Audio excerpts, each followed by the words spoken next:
What's up, guys? Welcome back to the channel and welcome to episode 35 of C4SVillains. I am your host JB and I am here with the Council of Villains, my boys Abe and Steve. Guys, thank you so much for joining me on this episode. Hey, what's good? What's good? You already know what it is, fam. Yeah, good to be here, man. This was the episode I was talking about. I'm so excited. Yeah, man, this What If episode was crazy. I love the score for it. Like, Michael B. Jordan gets this really unique chance to give a different side of his performance from the Black Panther movie. So I thought that was really, really sick. So yeah, we have a really good show for you guys. We're going to be talking about some Wolverine news. We're going to be talking about some Penguin news. We're going to be talking about some Nolan news, the Hawkeye trailer, and then we're going to cap off the show with our What If episode 6 review. So let's dive straight into it. I want to talk about Lee Shorten, an actor, was on Twitter lobbying for his chance to become Wolverine and to take a different give a different look on Wolverine. He's an Asian actor. He's done a lot of TV. He's actually been on Arrow and a couple other TV shows. He's been on Supernatural as well. Talented actor. And he was lobbying for a chance to be in the MCU as their new version of Wolverine, which would give a really unique perspective and completely different from the Fox universe Wolverine. Because he's as also, you know, don't forget, he's also a voice actor in the video game Ghost of Tsushima too. I know that's you're true, a big fan of that. Yeah. Yeah. Mm. Yeah, he plays Jin's dad, actually, which is crazy. Yeah, so really good voice actor as well. Thank you for bringing that up, Abe. But yeah, he was talking about wanting to give a new take on Wolverine. And as we know, Wolverine spent a lot of years training as a samurai. So I think it would be a really cool idea if they cast him to set Wolverine, at least the first film, in that era where he can train and be a samurai. And then we would pick up on with him in the rest of the MCU decades later. I think that would be really, really cool. Abe DM this to us, actually. Yeah. And I thought this was really, really fucking cool. So Abe, I want you to give your thoughts on it. Yeah, no, I mean, it's you know, one of the things people always talk about when it comes to the character of Wolverine is like, hey, gotta be the right size, gotta be the right build, stuff like that. Mind you, Hugh Jackman, loved him as Wolverine. He really brought the character to life for me, live action, because he's the only live action version we have. I appreciate all the years that Jackman put into the character. You know, I know people have had issues, but that's not really a him thing. You gotta look at Bryan Singer and in the studios for how so much focus they wanted to put on Wolverine. But hey, it made the money. At the end of the day, that's what they care about. So when I saw this tweet, I was just looking at it, and I'm looking at it now, and I'm just like, I mean, an Asian Canadian Wolverine makes sense. Like you mentioned, JB, Wolverine has a lot of lore in Japan. So why not make it just seamless to have Logan be Asian Canadian, you know? And especially when it comes to World War II. So I just thought, like, yo, perfect. I mean, look, this is a guy who understands the assignment. He clearly is a fan of Wolverine. He's doing his research. He wants to do it. He wants to commit.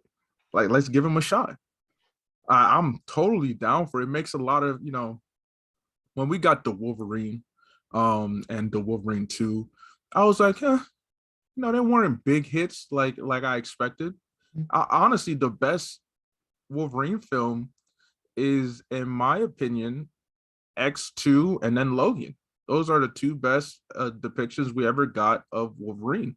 I'm down for this one. I mean, he's a young actor too, so it gives us longevity for the MCU universe, because that's one of the things where for me, it becomes hard to fan cast because we got to think of younger generations. We won't get the X-Men probably for another, maybe 5-6+ years. Yeah, I'm thinking So, phase 5 for sure. Yeah, so anybody we think of now is like, all right, are they going to be, how they going to be looking in 5 to 6 years? Because when you look at X-Men, that's a lot of fight choreography that they need to learn. That's a lot of physical strain. I mean, Hugh Jackman put in work for 15+ years. He had to commit to that. And I just recently watched Reminisce. And, while I was watching the movie, I was like, damn, Hugh Jackman, he old. That man old. Like, I know during one of the scenes, like almost 60. Like, yeah, I'm like, one of the scenes where you know what I'm talking about, JB. He had the limp, and I'm like, man, I don't know. I feel like you actually are limping. Like, you look your age showing real hard. I don't know if you just acted there, but your age showing real hard, especially in the face. So this guy, he looks young. Lead looks young. I'm down for it. I'm down for it for real. Steve, what about you? See, I don't know anything really about the guy, the actor or whatever. But when I saw the tweet, I was just like, okay, that does fit. You know what I'm saying? Just because of the fact that we've had all those situations where we had Wolverine in samurai and Asian culture and things like that. So I wouldn't be surprised if they did that. I wouldn't be mad at it at all. And the only thing is with Devil's Advocate is just you're gonna have to deal with all the weebs that get butthurt and the racists and things like that. But could give a damn about that, folks. I don't care either. But especially once he fucking shows out, because he's gonna show up and show out. You guys give him my praise, so he's obviously got to be a fucking good ass actor. So he shows up and shows out, and then boom, you know what I'm saying? People will shut up. So I honestly and truthfully, like I said, I don't know much about the actor. I'll have to check him out. I saw the tweet when Abe saw it, you know what I'm saying? But with all the Asian culture that we did get to see with Wolverine and in the Wolverine movies that we got to see, it's clearly there. So why not? Yeah, man. Like, Hugh Jackman gave us an incredible Wolverine. Like, he did it for 16, 17 years. Yeah. I'm not saying that the MCU has to do it. I'm not saying Marvel Studios has to. It would just be a really unique take on Wolverine that's completely different from anything that Hugh Jackman has given us. And I think it'll be really cool because we've seen Wolverine in a lot of different time periods as well, but not in that true samurai era. So it would be really cool to get some of that story and give a completely different actor a chance to play Wolverine. I think it would be sick. No matter who they choose, if it's not Hugh Jackman, people are gonna throw a fit anyway. So you might as well choose the guy that you want. Yeah. So look, we can get a non-whitewashed version of The Last Samurai. That's what I'm saying. Starring Wolverine. Let's get that. That'd be lit. Yeah, man. It frustrates me when studios think people at the international box office, if they're gonna watch our movies, we have to have a white person as a lead, right? Or else it doesn't make sense. Yeah, Black people don't sell. Asian people don't sell. So wrong. No, it is. And look, just give us proper representation. I mean, not every character needs to be a white man. They can be mixed. We appreciate that. I mean, that's the representation of the world today. No one is 100% anything. Everybody's mixed with a little something. So Wolverine is Canadian. Give me a Canadian. He has a lot of time in Asian culture. If it's a Canadian, does it matter? Doesn't matter. Yeah. Give me an Asian Canadian then. That way it flows seamlessly. Because I'm tired of just whitewashed films. Like, I don't want white saviors. I really don't. Just diversity wins. I didn't even try watching The Great Wall because I'm like, dude, you're not telling me that Matt Damon is a better archer than all of these other people. I don't believe you. I'm not watching it. There's 2 reasons why. I watched it. I had consumed a drink that was stronger than advertised, and it's one of those things where you're like, man, this shit ain't hitting, and then 20 seconds later that the magic words, and then it starts hitting. Jaeger? And I was watching I mean TNC was involved, but I was watching, I'm like, this doesn't look like the movie this became a really, are those tentacles? What is going on here? I had to shut it down. And I went back to it, and I was like, yo, they tried because they had the entire rest of the cast be Asian, but it's like, but the hero is still a white man. At the end of the day, it doesn't matter if you have such a diverse cast when the main character, the hero, is a white man. Overall, I will give the film like a 4 out of 10. But yeah, you don't need to waste your time with it, JB. You're good. You made the right choice. Yeah, you made the right choice. I did it at the time. I was just like, oh, The Great Wall looks like it's gonna be a monster film. It was definitely a monster film. Just Steve, did you see The Great Wall? No. Okay. No. Ever since Tom Cruise, The Last Samurai, I was just like, I'm good on these. Yeah. The Last Samurai wasn't terrible, but it's just like, no, it really, wasn't, dude, like it's just the white savior complex. Like, stop. Can we just stop? At the time it came out, oh, I loved it. But then as I got older, I was like, yeah, no, I'm cool. I'm cool without it. I'm cool without it. Yeah, we couldn't possibly survive without this white man to carry us through the darkness. Stop. The Last Samurai, who just so happens to be the white man, not a Japanese person who could be the last samurai. Right. We're gonna make the Last Samurai is Tom Samurai. Cruise. All right. And he's going to represent all of our culture and fight the new age of imperialism and modernization. He's going to represent what we actual Japanese people. So have you guys seen The Outsider on Netflix with Jared Leto? No, I have not. No. Okay, so sorry. Okay, so mild spoiler, right? At the end, is it worth watching? I think it's a good movie, but it has issues because at the end, he kind of becomes the head of a faction of the Yakuza. So that's a problem. I've seen that. But it is a good movie. I like the movie. I think it's shot really well. Jared Leto's really good in it. All of the rest of the actors are really good. I can't remember his name, but the actor that played Raiden in the Mortal Kombat movie, he's in that movie as well. He's one of the main characters. Really, really good. Yeah, I would check it out. Like, it's not going to change your life or anything, but I think it's a good movie. But yeah, the fact that he becomes like the head of a Yakuza faction at the end, I'm like, yeah, it could have been like any one of the other people that has like seniority or like actually Japanese, but whatever, you know. Why not? Why not? He's the main character. But switching gears, next up, I wanted to talk about the Penguin spin-off series that they're going to be doing on HBO Max. Now, I was really surprised by this news because I don't see the point of a Penguin spin-off movie.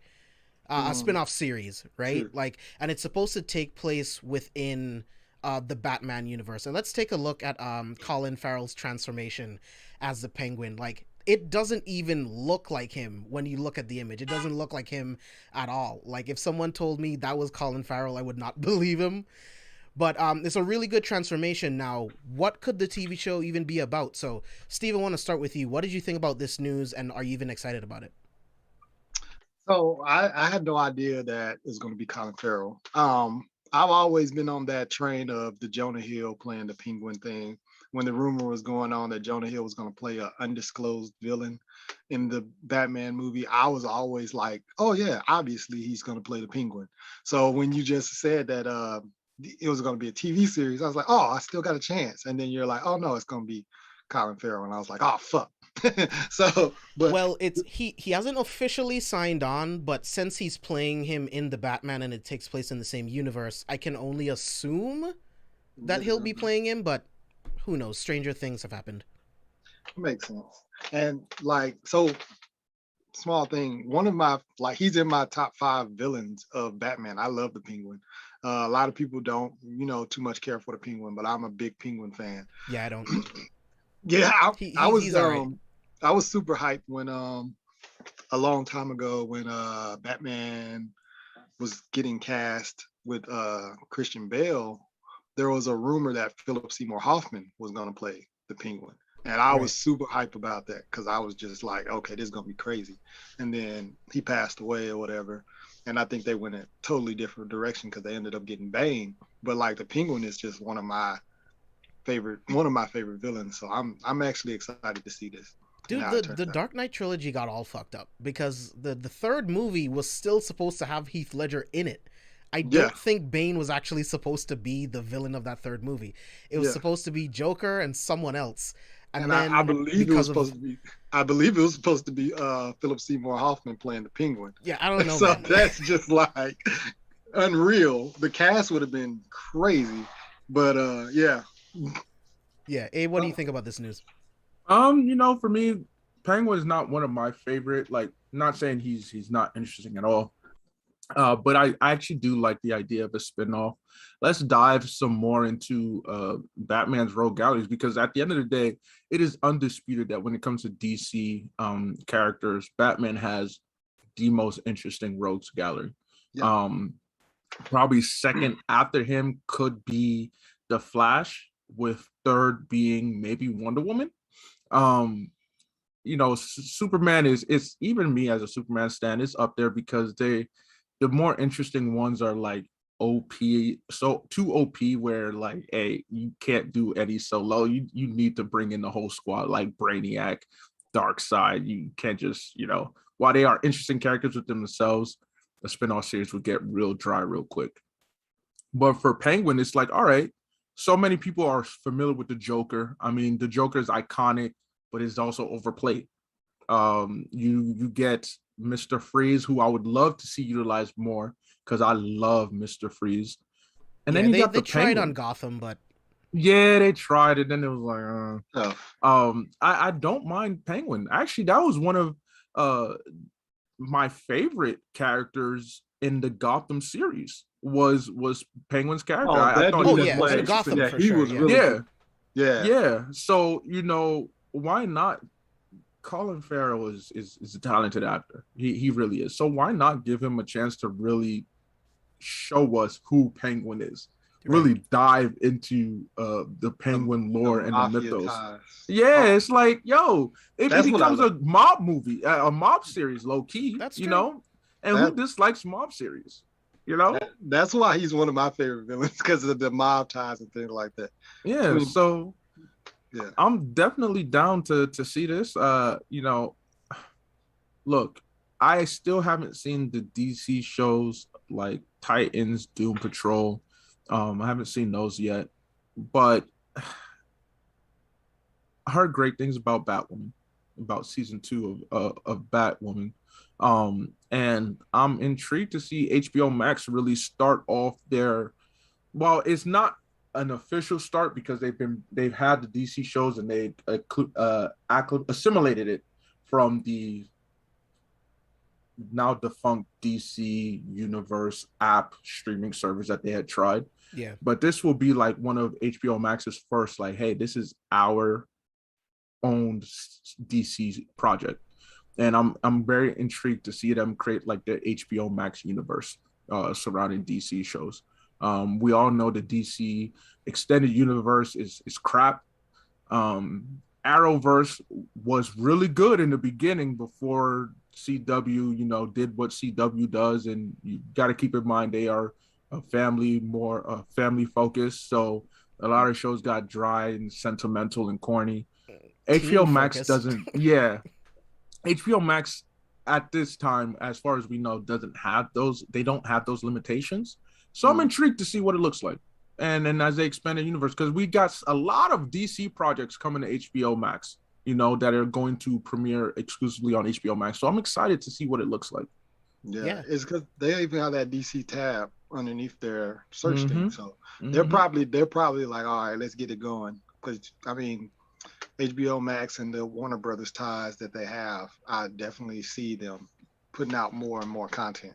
I mean, they're looking at Disney Plus and what they're doing with Marvel. It's like, yeah, I mean, the blueprint is right there. We always tell you, why don't you just copy what Marvel did, the blueprints? You have the stories to really make it still unique while copying the same overall general plans. Disney Plus, what they're doing with their Marvel shows, genius. You guys can do that too. You have all the properties, you have the money, you have the subscribers. HBO Max has a lot of subscribers. they are doing well as far as I know, compared to the numbers that I last heard of. They are. So let's try your hand at it. You don't need to reinvent the wheel at all. It's already there for you. All you got to do is paint it a different color and run with it. So the one thing I want them to learn from what Marvel's doing is less episodes, man. Like the CW shows being like 22, 23 fucking episodes, it leaves too much room for like dry, boring episodes. The reason why the MCU Disney Plus shows are so good is because it's like 6 to 8 hours, and it's just all greatness packed into one thing. We're watching a movie just split up in 8 parts or 6 parts, right? Yeah. So that's what makes it really, really good. Instead of just focusing on dramatic elements for TV to extend the series, that's where these shows fail. Because The Flash was really good in the beginning. Arrow is still the most solid one. I think Arrow had a misstep in the middle, but the beginning and the end seasons, amazing. And actually for me, the first season of Arrow was like, eh.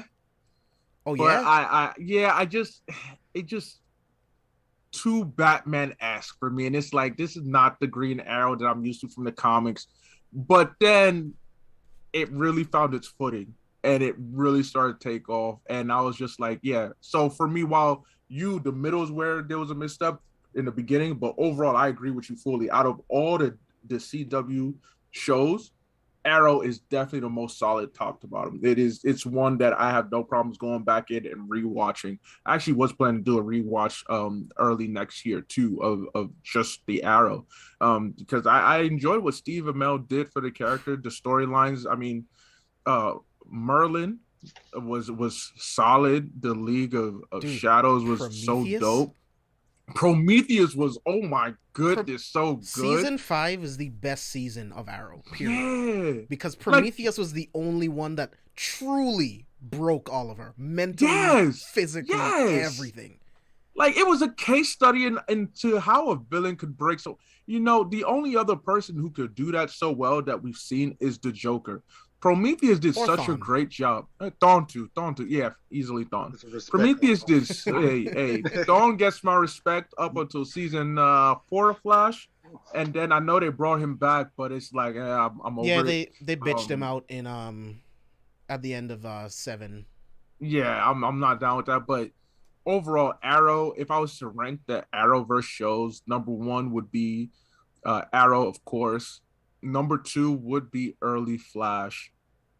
Number 3 would be, honestly, the first 3 seasons of Legends, even though the way Legends started off really Legends pissed me off with Vandal Savage. I was really pissed off with Vandal Savage, but then after they kind of did their whole like, hey, Rip Hamilton, you're kind of done. And the crazy thing is that they were planning to bring Booster Gold into that series. Like, Rip is supposed to be a descendant of Booster, ancestor of Booster Gold. Either a descendant or an ancestor, I forgot, because Rip is actually from the way future, so he's supposed to be a descendant of Booster Gold. That would have been dope if they went that route, but then they didn't. And then they kind of lost their way when they started getting rid of characters like Firestorm and whatnot. I was like, y'all losing me. Next after that, I will put the first 2 seasons of Black Lightning up there. Dead last is Supergirl. I'm not debating with anybody. Supergirl is dead last of the CW shows. Watch Superman and Lois, bro. That first season is really good. Yeah, I definitely will. Honestly. I definitely will. But yeah, my list wouldn't be too far off from yours. Like, at the top would be Arrow. Honestly, if we're talking about like consistency over the seasons, 2 would be Legends of Tomorrow for me, because I'm not a fan of season 1, but 2, 3, 4, and 5, and like I haven't seen 6 yet, but Legends has been solid because they know what that show is, and they lean into it, and it's just a really, really fun show.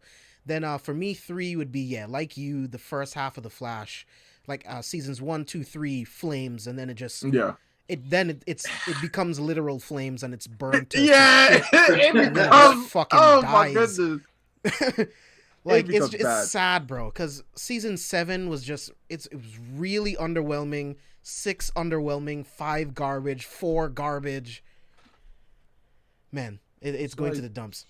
And to be honest, I think season 4 was the Savitar season. That was 3. That was 3. Okay, so Yeah, it 4 was was the Thinker. Dawn, Zoom. then Zoom, then Savitar. Okay. Because Savitar for me is where I was like, all right, at this point, I'm starting to get over it. When they first introduced Godspeed, I was like, cool. And then it was like, They fucked oh, it. yeah, y'all did. And then we get Kakeda, and I was like, oh, They fucked it. no, I'm not feeling this. And then I was like, you know what? I'm gonna have to tap out now. I'm gonna have to tap out. So, Dude, Nora drives me crazy. I think Nora is one of the worst characters ever introduced into the Arrowverse. I cannot stand Nora, dude. I just, you know what? This may be, I don't know how people feel about this, but Caitlin Snow's character they've really ruined her around season 3. You know, they tried to play up too much of the Killer Frost, Caitlin Snow dichotomy, and then they were like, no, they are one and the same. Actually, Killer Frost was the original, like she was the main one. And I'm like, yeah, y'all trying to do too much. Just give me one or the other. I don't need this sense Which of is duality why I'm from glad them. what they did in season 7, which I won't spoil. But in No, season spoil 7, that because I they have fix no it. intention. I don't want I to have spoil no it for chat. intention. We are careful for spoilers. If you don't want spoilers, that's very you true. should not be They find a watching. way to split Caitlyn and Killer Frost, so now they're two different people, Mm. which is good because one can be the hero, one can be the doctor, the scientist. So it works for me. I like the duality of Caitlyn and Killer Frost. They both need each other. It's kind of like I see it as the Hulk situation, where at first they were fighting each other, thinking that the other person was the cancer, Mhm. instead of figuring out that together they're actually one of the most powerful beings. Period. So Mhm. that's what I like about it. Yeah, they just took too long to do it. Where That's I don't fair. feel any investment. You know. Yeah, and Steve, you're not watching any of the current episodes, right? I haven't watched any CW. It's just anything that I've seen like CW wise before then, I always was like, I'm not into it. So I just never even gave these a chance. And like you guys keep saying, watch the first 3 seasons of The Flash. It was good. Everybody tells me watch Arrow, but I'm Bro, just like, I've told you, you are a fan of Thawne, like me. Tom Yeah. Cavanaugh is probably like top 3 best versions of Thawne ever created in any medium. No cap. You'll I'm so enjoy serious. season 1 of The Flash. You will really love well. Tom Cavanaugh as Thawne. Like, Captures the entire pettiness of Thawne. Captures just how meticulous, how calculated psychotic. he is. Yes, it does. At the very minimum, season 1 of Flash was if we were to rank individual seasons, season 1 of Flash for me is significantly better than season 1 of Arrow. Significantly better. Oh yeah, season 1 of the Flash is the best first season of any show. Yeah, it was. On the CW. It was really good. It was really good. Yeah, man. Yeah, gonna check it watch out. Arrow. Watch Arrow in the first season, the first 3 seasons of The Flash. I will say Arrow season 3 and 4 are really weak to me personally. They tried to like reinvent Ra's al Ghul and like the rules of the league. Yeah. And I fucking hated it, and it was really bad, and it got really dramatic and CWE with like the love drama. But yeah, 1, 2, 5, 6, 7, 8, absolute flames. But then you'll have to get through 3 and 4. The team Arrow was they got annoyed. It was too slow. It was too slow for them to come together as a team. But once they did, really good.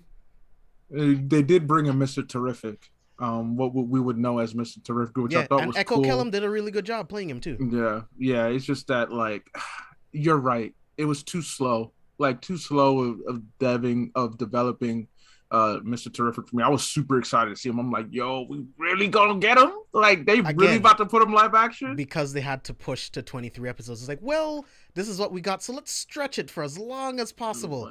They show up at the beginning of the episode, they bitch about something, and then at the end of the episode they learn something, and then the next episode they do the same shit over and over and over again, and they do it on every single show, and it's really frustrating. But the overall arc's really good. I will say, like, Ruby Rose is not the best actress, but the overall arc of Batwoman season 1 also really good.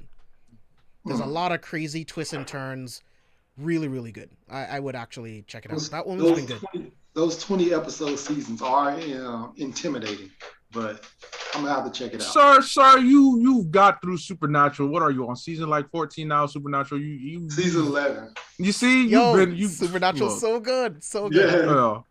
I need to restart my binge because I don't just jump into like, hey, where did I leave off? I restart from the beginning, even if it's like, hey, Abe, you still need to finish season 1 of your like 10th rewatch, and I'm like, well, I feel like continuing. Let me restart season 1 for like the 15th time and If work I'm my not way through. mistaken, wasn't Stephen Amell in like one episode of Supernatural?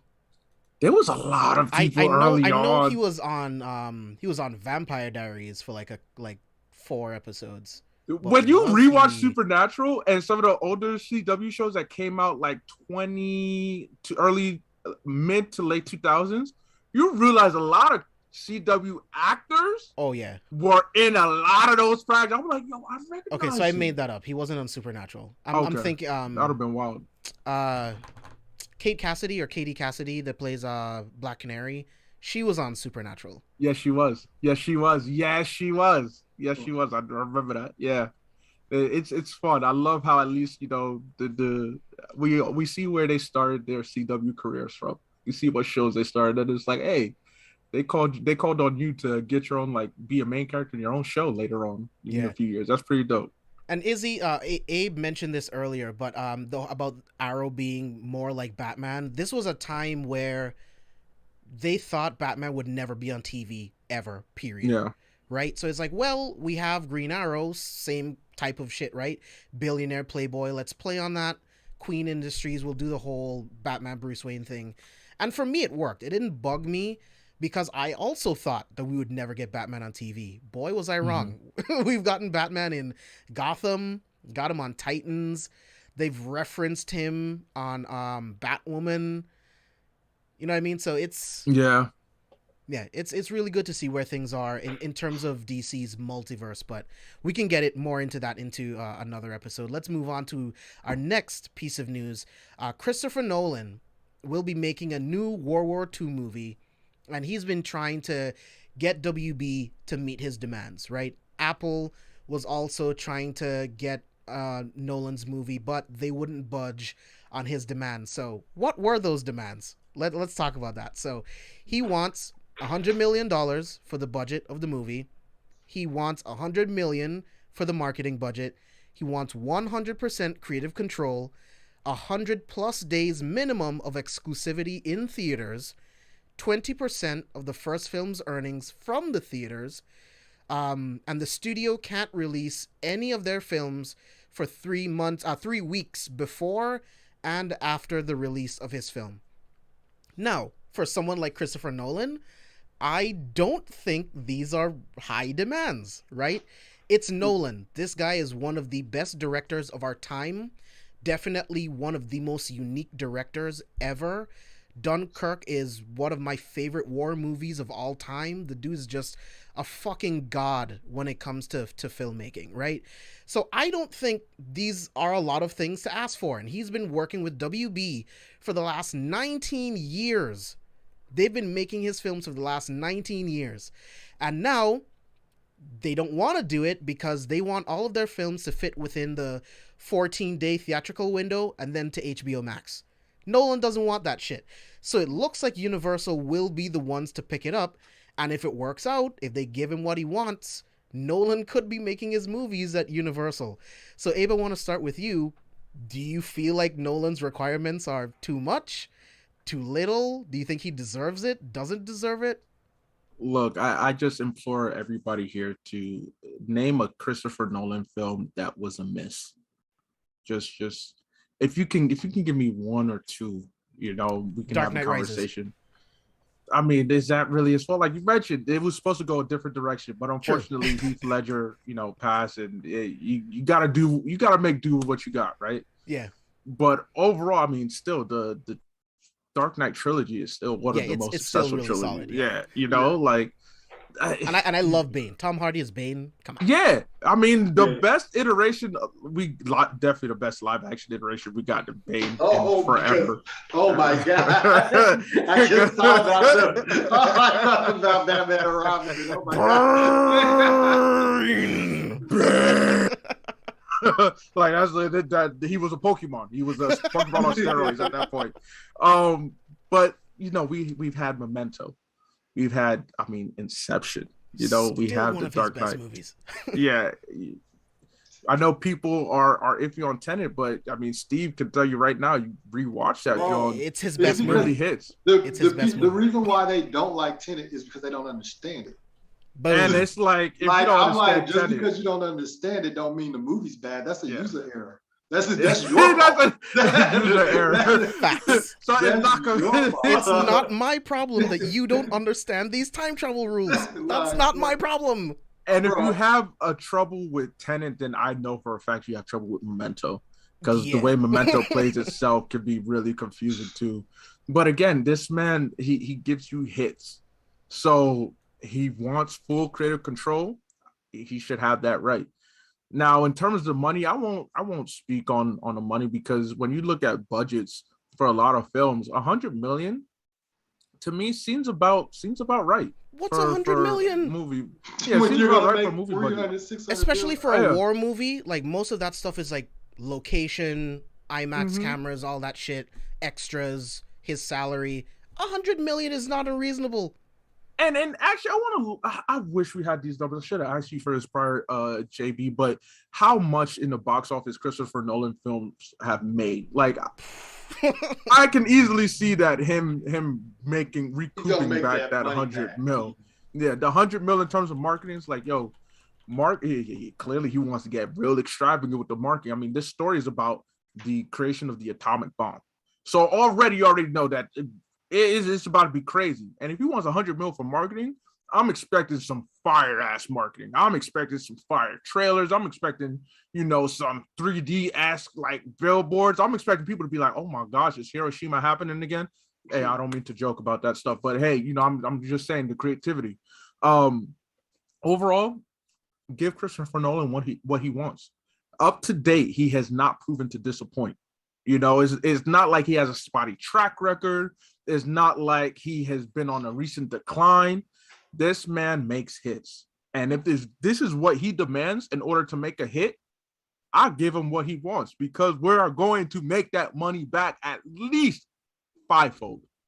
We'll make 5 times that money back easily. Hey, you do what you got to do. I know some people are like, oh, he's being a diva and whatnot. You do what you want when you pop it. If you're good at something, never do it for free. Exactly. Yep. How many times we tell people like, hey, you should definitely have control over your intellectual properties and all that stuff. This is what he wants. He wants 100% control. Knowing your worth does not make you a diva. Yeah, it's not. He knows he's an asset. That kind of like irks me a little bit is like, yeah, y'all can't release movies 3 weeks before after one. I'm like, all right, like, hold on. But it is what it is, though. It's the business. It's like, that's like a month and a half, 2 months. Yeah, you basically say like, hey, to maximize profits of his movies. How hard will it be for Universal to just shift release dates, not filming of other movies? How hard would it be for them to just shift release dates? Look, at that point, but people, it hurts egos. It hurts egos. Now, if when you plan it out, come out, we don't know yet because it still hasn't been made. So if you plan it out and be like, hey, this is when I want to drop it, and you have a chance to be like, hey, we don't have anything dropping that time, we'll make sure. But if you be like, oh, we got some movies, hey guys, look, Christopher Nolan wants this, so we're gonna delay or we're gonna push you up. You have no say. I'm gonna feel some type of way. I know ego gets in the way there. It's like, all right, but the movie hasn't been made yet, so you have opportunity to avoid that situation, but give Christopher what he wants. At the end of the day, give Christopher what he wants. I agree with everything except for like how you said, me and Abe were on the same thing. That 3 weeks prior and after, that's tough. Because when does the movie come out? If the movie comes out in January, okay, so now I can't do any Christmas movies. Like, definitely not January. You see what I'm saying? It can't be January. So then, you do February. Now you can't do the big spring break joint. Like, none of that can come out. It's just like that. That's an iffy time period. And if you do, you definitely can't do a summer blockbuster, because then nothing can come out for the whole summer but this movie. Boy, yeah, you take up a majority of the summer with that film. You see what I'm saying? That's true. That's the only thing that I would say. Yeah, okay, so if they're doing like a Jurassic Park movie, it can't come out in the summer, which is kind of a no-go. You see what I'm saying? That is the only thing.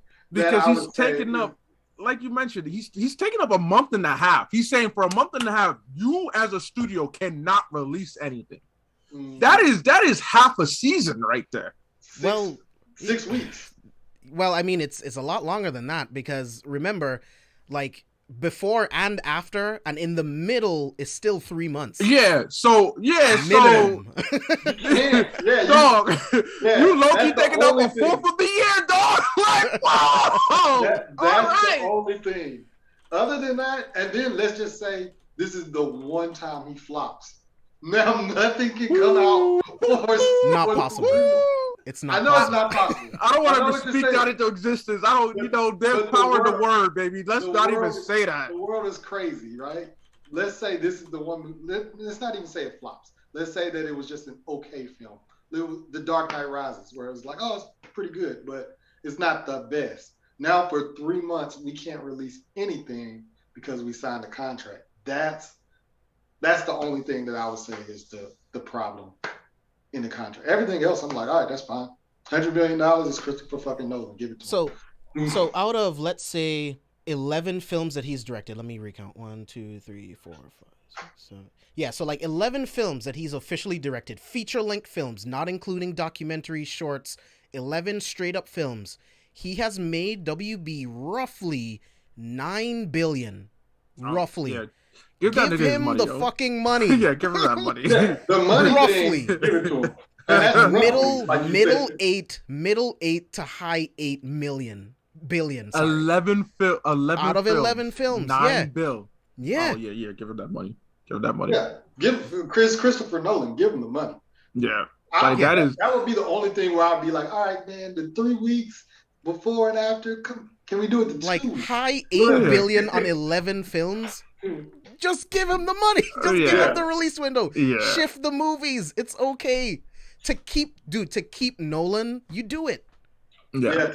You're right. That's the bigger thing. I guess do it. The only thing I can say, like if I was to play devil's advocate, is just, what do these films look like post-pandemic? Like, can we realistically expect to make that much money back? That is the big concern. So probably not. Yeah, so it's just like, because I know he's not the biggest fan of streaming services like that. He doesn't like the idea of simultaneous release and whatnot. But it's like, Nolan, you got to get with the times, baby. You got to get with the times. But he's a purist, man. Like, films are supposed to be viewed in theaters, not on your fucking phone.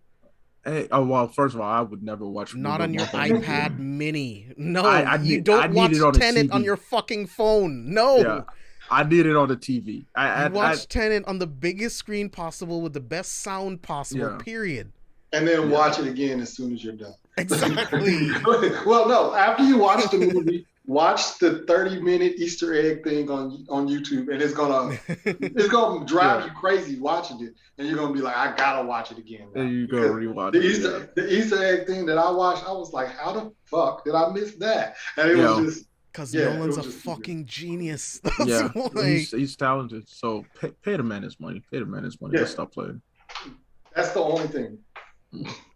Yeah, but that is a really long time. We're talking like 4.5 months. Yeah, it's like, when does this movie come out? This movie has to come out like on Valentine's Day or something. It just for Universal that year. This is our movie of the year. This is it. We're not everybody else. Like, we're not expecting much from you. Do what you want, but hey, this is our cash cow. That's what they're saying if they commit to such a timeline. It's like, look, we're not expecting any other big blockbuster. We're not pushing that, So okay, I get it. And then it's not, to me, it's like, okay, it's not Inception. It's not one of those mind-blowing movies. It's going to be a World War II film. So I'm wondering if they're thinking Dunkirk was fucking crazy, man. Hey, you're right, but if I'm the people that's investing, I'm like, who's to say? Who's to say that he might not get actual with it? I mean, it is about to mention the atomic bomb. He can, it doesn't need to be as accurate. Yeah, we don't know. And I mean, itself, one of the things that you can say about all his films, the one consistent factors is the mental game. All his films require you to think. Like they run you through a loop. You think you know what's about to happen, then boom, plot twist, you go left. Then you're like, oh, we're about to go left again. It's like, no, we're about to go right. All right, we going straight? No, we going up. That's the constant thing about his films. And in the World War II film about the invention of the atomic bomb, I can see it having a strong mental aspect that's going to have me like, yo, I was not ready for this. I wasn't ready for this at all. So at the end of the day, pay the man. A Christopher Nolan appreciation episode. We should do that. Oh. Like where we just say less, bro. I'm down. We can definitely do that. And we just talk about Christopher Nolan movies the entire thing. Have you guys seen Following? I've seen it. No. Bro. What? Okay, so this is actually the perfect time for you to watch Following. And this is for chat too. If you like Christopher Nolan, you've never seen Following, this is literally the perfect time. Because going back to Following, you can see how this guy's mind works. It's just he didn't have the money to do everything that he wanted to do in Following. And you can see everything in that film that he does in other movies now that he has the money. So it's really, really cool at this point to go back and watch Following because it's really good. You can tell from like just out of the gate, first film, this dude's a genius. Oh, I forgot about the Prestige. Oh my God, the Prestige was is incredible. Flames, dog. Oh, I forgot that was a Christopher Nolan film. Oh my God, Christian Bale, Hugh Jackman, Scarlett. Yo. We're talking about mental mind game. Circus, like the Prestige. Oh my God. Yeah. I'm looking at all right. Which films haven't I seen? I still haven't seen Tenet. I need to go see Tenet. Bro. I haven't seen Interstellar. With me. I haven't seen You haven't seen Interstellar. You haven't seen his best movies. I haven't seen Interstellar. I haven't seen Dunkirk. I haven't seen Following. I forgot he made Transcendence. I need to watch that. Well, he didn't make Transcendence. Oh, but he's involved. Okay. Yeah, loosely, because it's his brother's movie. Okay. Yeah, no, I need to see Interstellar, Tenet. We just do an episode where we talk about Prestige, Inception, Interstellar, and Tenet. I'll be like, cool. Let's just talk about this for the whole episode. Yeah, you guys. I'm down. But Tenet for sure. I want to do a review on Tenet so bad. Like, okay, say less. I haven't seen Tarantella. I haven't seen Larceny. Yeah, I haven't seen any of the shorts he's done. Yeah, okay. These are the shorts. Okay. Larceny's pretty good. Yeah, he has a lot of. Oh man. Okay, but Prestige is one of my favorite. Like I rave about Memento, but the Prestige was really man. good. The Prestige is incredible. Yeah, y'all need to go keep the Prestige. Bro, Tenet, Interstellar, bro. Come on. I need to go see. I need to go see. Those two are the must-sees, right? Like, good Lord. When you say you hadn't seen Tenet, I was like, oh, it's kind of new, I guess. It's actually still. I started it, and then I was like, yo, I'm too tired, and I don't want to watch a Christopher Nolan film. I'm tired because you'll miss everything. Smart choice. So I said I'll get. So it's in my HBO Max. Like, continue to watch. It's right there. I just need to be like, hey, I'm ready. I just been. Every time I'm ready to go, and I'm like, yo, I'm too tired. Too tired. I don't want to cheap at the moment. But Interstellar, I actually haven't watched. Incredible movie. The red team, blue team. Bro, the red team, blue team mission thing was. It's one of the most insane sequences I've ever seen in my life. Oh my God, it's crazy. And then when you find out he doubled back, I was like, oh no, dude. No. I was like, it's fucking nuts, dude. I can't wait for you to see this shit. I can't wait. Yeah. When you do, the second that you do, call me. Right? Call me. We don't even hit the chat, bro. We need to talk. Let me know.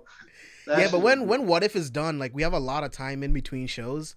I believe like the next series isn't until like November. I mean, we'll have some movies and some other shit to talk about. But yeah, after What If, like we can definitely talk about some Nolan movies. I would love to.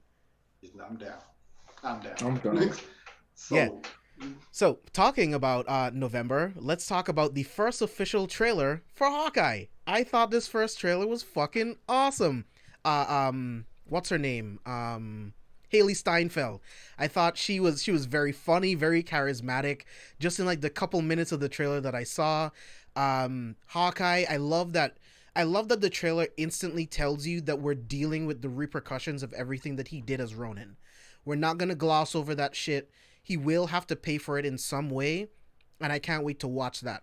I love that the trailer doesn't even show you Yelena, because she's supposed to be in all 8 episodes actually.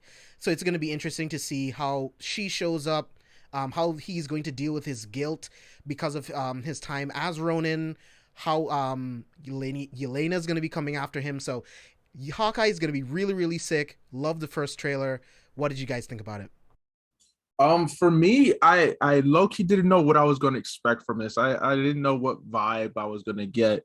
But from the trailer itself, I was like, okay, this is a familial type vibe. You know, it's him, you know, running with this girl and basically going to be a mentor to her. And I mean, they kept hyping up like, hey, it's 'tis the season, you know, it's time to be merry and jolly. And so in the beginning, I was like, oh, this is kind of corny, cheesy, because, you know, when it comes to Christmas, for me, it's like I have a thing about hearing Christmas music before like the week of Christmas. I used to work in retail, and I hate Christmas music. It starts basically in late October. No, it starts in November. It just forget Thanksgiving, right? If I hear And Mariah just go. Carey's "All I Want Is You" one more time, I Yeah. will kill myself. So I was triggered. I was triggered watching the trailer. I was like, oh no, Christmas. The music is coming. But then I have to tell myself, Abe, you're not in retail no more. You can seek therapy for this. You can remove the shackles that this is placed upon you. But then I rewatched the trailer and it had me hyped. I'm definitely excited to see this relationship between Hawkeye and Kate Bishop. I'm definitely glad, because I forgot. I was like, wait, aren't we supposed to get Yelena? And like no mention of her. But I like that they decided not to do that. Like, yo, don't reveal to us everything that is happening. And like you mentioned, JB, we are going to finally address what happened when he was the Ronin. You know, that always interested me because the whole fit of him as a Ronin was fire. Oh, he's using swords now. He's not. It's just like And how does the Kate get story. Yeah. And the story of the Ronin itself has been one of the more interesting storylines when it comes to Hawkeye. So I'm glad that this show is going to address that. And then you think about it, again, keeping in line with all the other Disney Marvel shows, we're probably going to get about 6 to 9 episodes, you know? A total is 8. Yeah, total of 8 episodes. 8 episodes. It's like, look, there's going to be a lot of stuff that they throw at us. And I trust none of the Marvel shows have disappointed yet. You feel me? None of them have disappointed yet. I know that every episode is going to be like, oh, damn. Like, okay. But plus, you know, it is the holiday season. We're going to get some familial content. We're going to get some moments of like wholesomeness. I'm down with it. And the action sequences are going to be fired because, again, it's Hawkeye. We're going to get some beautiful fight choreography from this. We're going to get some beautiful explosions. We're going to get some real fire play with bows and arrows. Trick arrows, yeah. Yeah, we really about to see what's in his arsenal for real. Because I mean, that's one of the things from all the movies and whatnot. You know, he's talented. You know, he got tricks up his sleeves. Now we get to focus on him. I'm really excited to see what's in his arsenal. So I'm really excited for it. I'm really glad that we're going to get this in November, and it should probably wrap up by Christmas. By Christmas, probably. I can see the last episode being around Christmas week. Yeah. And as a result, it's probably going to hit really strongly and really wrap up the meaning of Christmas, the familial meaning of Christmas. It starts November 24th. So okay, so we'll finish in January. It'll pass Christmas. Okay, so there will definitely be a Christmas episode that drops, and then we'll wrap up early January. I'm down for it. It had me excited. So hey, I'm with it. They haven't disappointed, so no reason for me to look at it negatively. Yeah. Until they prove otherwise. Yeah, real quick before I let you go, Steve. So head over to carefulforspoilers.com after this episode. Chris Conkling from the Popaholics podcast, shout out to those guys over there. he took some time to write what to read before Marvel's Hawkeye series. I definitely think you guys should go over and check it out, because it looks like the series is going to be loosely based off of this Hawkeye run. So definitely check it out, and then check out that comic. You guys won't regret it. So Steve, what do you think about the trailer? Oh man, I am, I guess, a little more uppity and giddy than you guys because I love Christmas music. So like, I'm definitely. I'm a Grinch. I hate Christmas music with everything in me. Man. Except for the Mariah Carey. I agree on the Mariah Carey thing. Like, just she makes all her money from November to Christmas, right? Like from Black Friday to Christmas, she makes all her money right then. But like, other than that, like Christmas music, like. I'm really big into that, the lights and going to go see shit like that. That's just me though. So when you're hearing the most wonderful time of the year, I'm just like, okay, it's good. You know what I'm saying? So I'm like, we're getting to some shit. And then like immediately they show the news conference thing and they're like, oh yeah, the mass hero. Basically what you said, we're going to see the repercussions of him as Ronin. And I always thought of him as Ronin was like that's my favorite version of him. And it's a dark version, it's different. And we'll get to see that. We get to see the fight choreography, hopefully, in this series where we're not going to just see him. I don't think we're just going to see him just using arrows. We're going to see some Ronin shit as well. You know what I'm saying? So I think we'll get to see that. So I'm super excited about that. And then like just with the you see the gunfights, them shooting at him and things like that with the Christmas music playing, it gives me this new age Die Hard feel. That's what it kind of gave me. I was just like, I didn't think about that before. It. I was like, I'm thinking about Die Hard as that shit is going on. I'm like, okay, I'm loving this. You know what I'm saying? So I'm hyped for it. Like, Die Hard is one of the best Christmas movies of all time. I don't give a damn what anybody says. Okay, it's the greatest. All right. I'll die on that hill, bro. Die Hard's a Christmas movie. I love Bruce Willis. I love the Die Hard franchise. Like, yo, it is a Christmas. I don't give a damn. There are Christmas themes throughout. And at the end of the day, it's him just wanting to spend time with his family, but he's been interrupted. And so he's helping other people get to spend time with his family. How is that not the spirit of Christmas? How is that not? There's on Netflix, they got the movies that made us watch the Die Hard. That shit is so fucking good. It's just, it's like nostalgic because you just like watching it again, you know what I'm saying, from that different perspective. And then they actually show you a couple of like deleted scenes that didn't make the movie too. So definitely check that out. I love watching like stuff like that, like toys that made us, movies that made us, where it's behind the scenes and watching them go through the grind of trying to put everything together. So yeah, definitely, bro. The Die Hard episode was very good. So shameless plug on that. But yeah, like I said though, that Christmas feel with that with the action and everything just definitely gave me a Die Hard feel. But we're going to get it in series form. And then like you guys said, it's going to last until January. So that means like probably like the super climax will probably be the Christmas episode or something like that. Yeah, and then 2 episodes later, one episode later we'll get New Year's type thing and everything, and then they'll wrap up with the finale. I'm excited about that. So question for you guys, do you think this is Hawkeye's swan song? And then Kate Bishop is going to officially take over as the new Hawkeye? Because I feel like this would be the perfect moment. Like, he already lost his best friend. There's new Avengers coming onto the team. He needs to spend that time with his family because he was away from them for 5 years, going on a killing spree. So does he actually stop this time?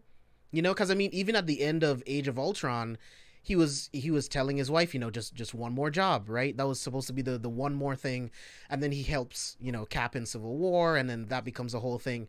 So is this like the end of Jeremy Renner's Clint Barton? I say yes because of what you just mentioned. I mean, we got it in the film where he's like, yo, at the end of the day, I'm a human. Like, these people have powers, they have abilities, and if anything, what Endgame showed us was like, yo, this is a whole nother level. And us as fans know it's about to get crazier. I mean, look, we got Eternals right around the corner. We got Celestials. Jeremy Renner's Hawkeye is like, dog, I don't belong here. Like, hey, I'm too old for this shit. Yeah, it's like, look, if Kate Bishop, I could train her. If she wants to get involved, she got young life. Who knows? Maybe she might get powers. Let her have it. Me, I got a family. So I think this would be a nice way to really pass the torch. I hope that's what it is. Like, allow him to end it on his terms. Get himself a protege and move on with his family. Because one of the things too, people are wondering like, oh, instead of getting actual Kate Bishop, are we going to have maybe his daughter take the role of Kate Bishop? And that's a route that the MCU could have gone. There was nothing stopping them from doing that, but they decided no. And I like the reason that they decided no, because at the end of the day, it would have really detracted from the type of character that they've made Clint Barton. Clint Barton wants to spend time with his family so badly. He wants to be with his family. So it doesn't make sense for me for you to drop Hawkeye, him train up somebody, and him be like, nope, I gotta still wear this mantle. I expect we'll definitely get cameos. They'll probably call on him a couple of times, especially when later on during the MCU, if Kate gets in trouble and it's like, hey, your mentor has to come out of retirement one more time. I can get that, but this would be served best as a passing the torch and let that man rest. He got a whole family. He has to make up for 5 years, He lost his entire family. Like, hey, the stat was like 50%. He legit lost everybody in this family. Like, and he did not handle it well. Yeah, ain't nothing 50% about that. Not like, hey, I just lost one or two, but I lost the entire family. Like, nah, let that man know peace. I think it's going to be the end, but obviously from a real life perspective, I believe contracts, he might be done. Then on top of that, everybody's like kind of like the original Avengers with Iron Man, Thor, Captain America. They're all pretty much, gone except for Thor. You know what I'm saying? We still got Mark Ruffalo, but for the most part, they're all like, fizzling out and things like that. I wouldn't be surprised if they do like a whole, he finally goes into hiding with his family or something like that. Or if they just somehow the big bad gets him, and which I hope not. Yeah. You know what I'm saying? I hope not. But I mean, with Natasha dying. Oh shit. Do you think Yelena's gonna kidnap his kids? I don't think she would, right? Like, that's some Black Widow like programming shit. I don't think she would kidnap kids. No, she wouldn't go that far. She would target specifically him. She wouldn't go after their family. Or else at that point you're backtracking from everything that you built up in Black Widow, because Black Widow allowed us to see her progression. Like, yo, all she wanted was family. Right. She's not about to go target someone else's family and do what was done to her.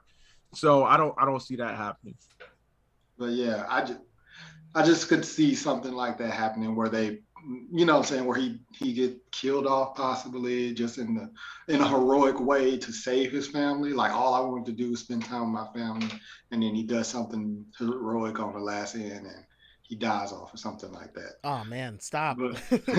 But like, I just don't see, for some reason, I don't feel like you will have a situation where he just gets to quote unquote retire and go off like into the sunset. That just doesn't feel dark enough for me. Like, I guess maybe that's what it just doesn't feel right.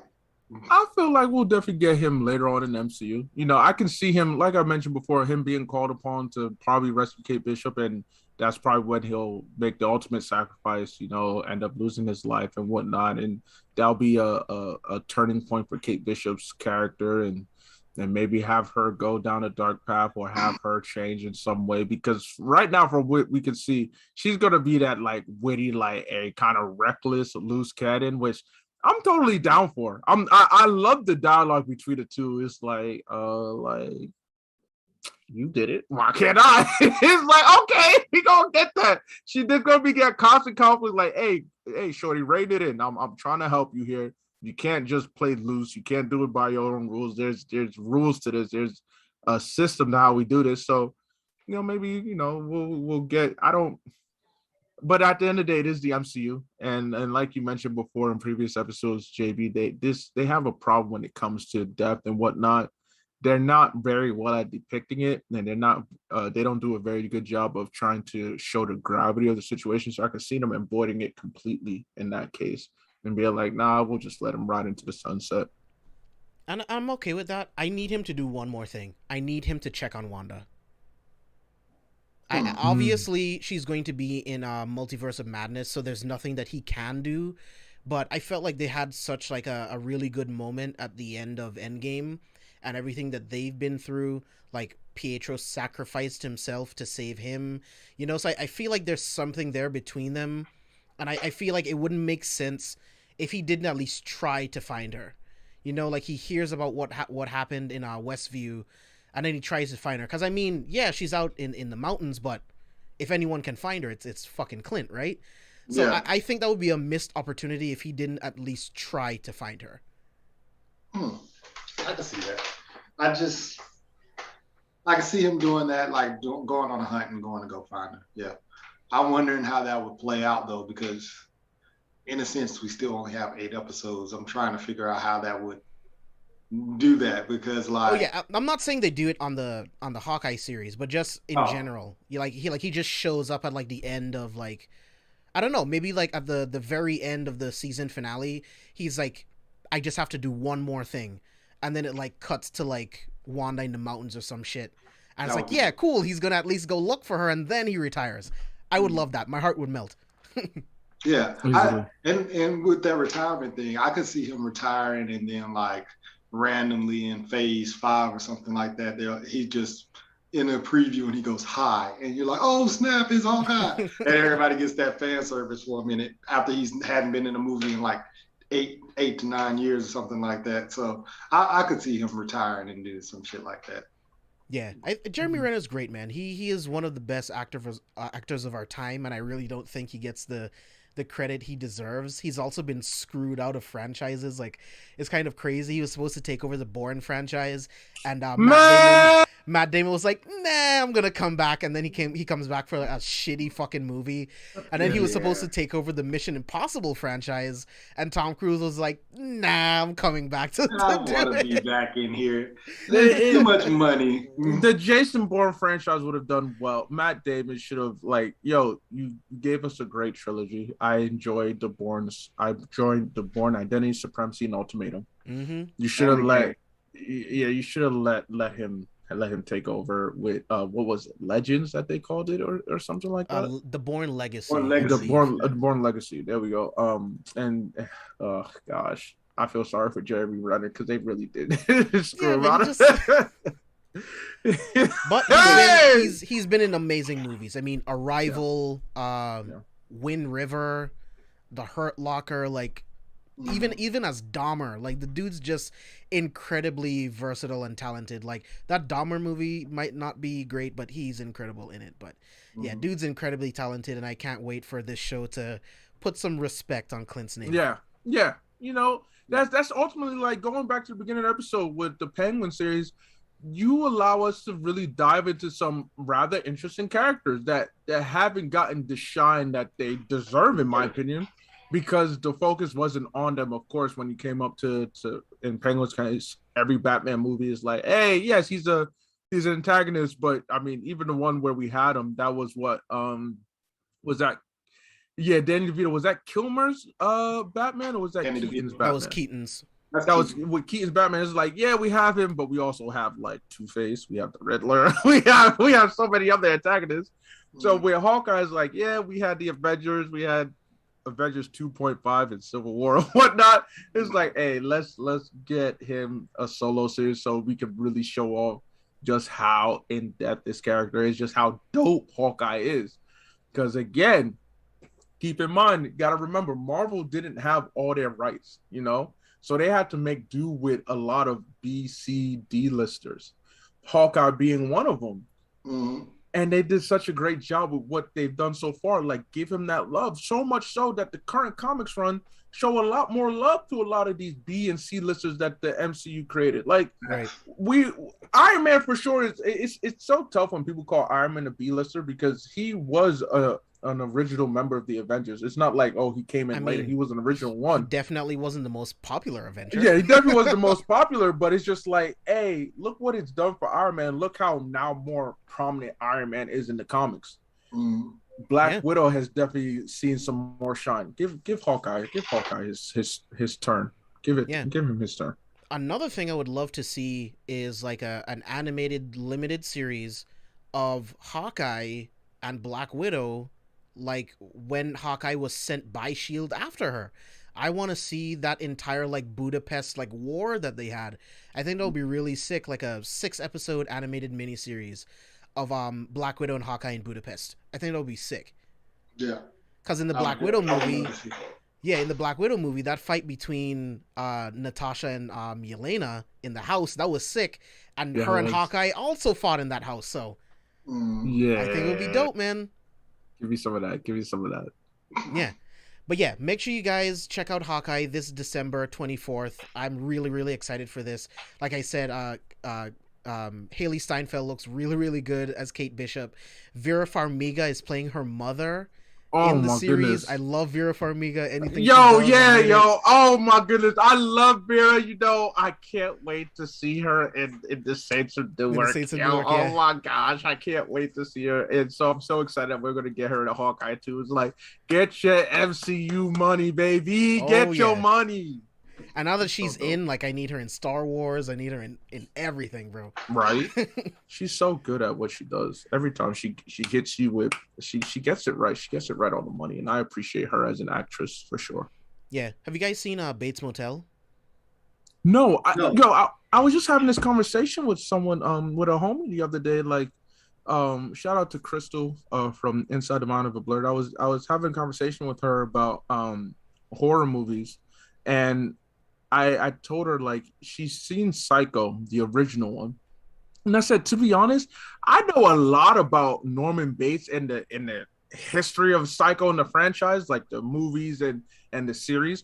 But I've actually never watched a single minute of any of those films. Like, I've seen American Psycho with Christian Bale, but I've never seen the actual Psycho. I've never seen the Bates Motel. It's like, damn, I'm really, especially, JB, as we get ready for October coming up, I'm like, yo, I gotta give this Psycho franchise its due diligence. So I need to go peep that. So I know she is in the Bates Motel, and it's like, yo, I've never heard anything bad about that series. So I was like, you know what, I'm not done. Like, we only got up to like season 3, and there's like 5 seasons. But it's so good. Like, the guy that plays Norman Bates, fuck, is he incredible. And then Vera Farmiga playing his mom, like, it's really weird. Like, their relationship is really weird. And I know. Their relationship is one that's like, hey, I don't know if I want to watch this. And I know you won't have this problem, but because Psycho was such like a staple of like slashers back then and like this psychological thriller, you're going to see a lot of elements that you've seen 1,000 times because everyone copied Psycho. So I know that won't be a big deal for you. No. But a lot of people, I think it would turn them off watching Psycho today because it's like, well, I've seen all of this before. It's like, it started. But this is the Godfather. Yeah. Now you get to see, like, oh, this is why they did it. Oh, because this is the first to do it. And you pay homage to it. It's why I love stuff that, you look at. You see a lot of homages to Friday the 13th series when it comes to Jason Voorhees. Again, this is a conversation we'll definitely have in October in terms of our favorite, not only our favorite horror movie, but our favorite like horror character too. I have so much love for Jason Voorhees, baby, and you see so much attention spent on. You see so much reflections to the Friday the 13th series. I mean, we saw it with Fear Street. 1984 and it was done well. I appreciate that. So me going to watch Psycho, be like, oh, I've seen this before, like you said, I won't have any issue with it. I'm gonna be like, hey, this is the OG. I love how the OG did it. So that's definitely something I'm gonna get done before October rolls around. That way, when October hits, JV, we're gonna be hitting that bitch running. Everybody who's a horror fan, I'm gonna say it right now, everybody who's a horror fan, make sure you're tapped into careful with spoilers for October, baby. We're gonna have articles, we're gonna have episodes, we're gonna have reviews, all that jazz, from film to series to fucking comics. Yo, baby, we're gonna be set on that. Happy Yeah, Halloween. October's gonna be crazy, guys. October's gonna be nuts. Steve, are you familiar with Bates Motel or Psycho? I've heard of Bates Motel, but I haven't watched it. I didn't Okay. know that it was horror until you guys just told me. So now well, you gotta think. No, that's the conversation we're gonna have too, JB. Like dissecting horror. What is horror? The different facets of horror. With Bates Motel, it's more so like a psychological thriller. See, it's slasher with there's slasher thriller, elements because we're building up to the guy that we know from the Psycho movie, but it's more psychological with his younger years. I have no problem with that. So you'll definitely tap in. So that way slashers and thrillers and stuff like that. I don't care. It's when the movies that have 3,000 jump scares. I'm like, all right, well. Oh yeah, I can't even. I don't fuck with those, and we won't have any of those on our list. So you won't mess with the paranormal stuff in that case. I didn't mind Paranormal Activity either because it just was like whatever. Hey, we don't talk about paranormal. That's not going to be on any of our lists. But supernatural ones, the ones that's just like, all right, I'm a jump scare you just for no reason. Like, I was just like, all right, there's enough of that. Cheap scares. Yeah, horror has definitely had its rough patches because people think that cheap scares is all that you need, and it's like. Because those movies are cheap and easy to make. Just get a bunch of teenagers, some cats, a piano, jump scares. Boom. Yeah, make sure you involve some sex in there because every horror movie apparently needs to have sex, and then and then you gotta get bloody, and it's just like y'all. Really I don't mind like horror, but like Dead Silence and like Mirrors, those two movies kind of like I was like fuck this. Yeah, Dead Silence is fucking weird, man. I do not like dolls, bro. Bro, Dead Silence was it for me. That's when I really started realizing I was like, I don't think I like horror movies. Have you seen Sinister? No. Yeah. Sinister is really fucked up, bro. It's honestly one of the creepiest horror movies I've ever seen. I don't get scared. I get creeped out. And Sinister's fucking creepy. It's really creepy. Wait, did I give you Sinister? I gave you Sinister back. Thank you so much, sir. Yeah. So wait, since we're on live, give me Halloween. 2018. That's fair. Is that the one that's on your list? Is it 2018 one? It is, but that's fair. Okay, give me Halloween. That's fair because you gave me Sinister. That's fair. Yeah, give me Halloween. There we go. All right, we just had a trade. You guys will understand more in October what this means. All right, yeah, but we have a lot of stuff coming in October. We're also going to be doing the 31 Days of Horror, where each day of October, Abe and I is going to be posting one of our favorite horror movies. We're going to be talking like synopsis, like our favorite parts of the movie, whatever, our favorite moments and stuff like that. We'll be putting all of that stuff on Twitter. It might end up in some articles, so pay attention. Stay tuned. We're going to have a lot of great stuff coming for you guys. So that was my plan for Bob too. Oh yeah? I was going to do video games, movies, and TV shows and stuff like that. Well, we'll see, because we're going to be doing a lot of deep cut horror stuff too. Abe has a lot of good stuff on his list, so it's going to be a really, really fun time. You got a lot of good stuff too. I'm excited. I told myself, hey, the last 2 weeks of September, it's time to watch like a horror movie every day, and I've been watching it with the ladies, so I'm excited. I mean, some stuff has been added, like Grave Encounters. I didn't realize just how Grave Encounters. I'll have to check it out. One. Yeah, it's on Amazon Prime 1 and 2. It's on Amazon Prime. All right. All right, guys. It is time to get into our final main topic of the night. It is finally time to talk about what if Killmonger rescued Tony Stark. Now, the overall, like, I'm so glad you have that pop, Steve. Like, that's so cool that you have that pop, because it looks like it's from the season finale when you look at what's in Killmonger's hand, but we won't talk about that. We'll save that.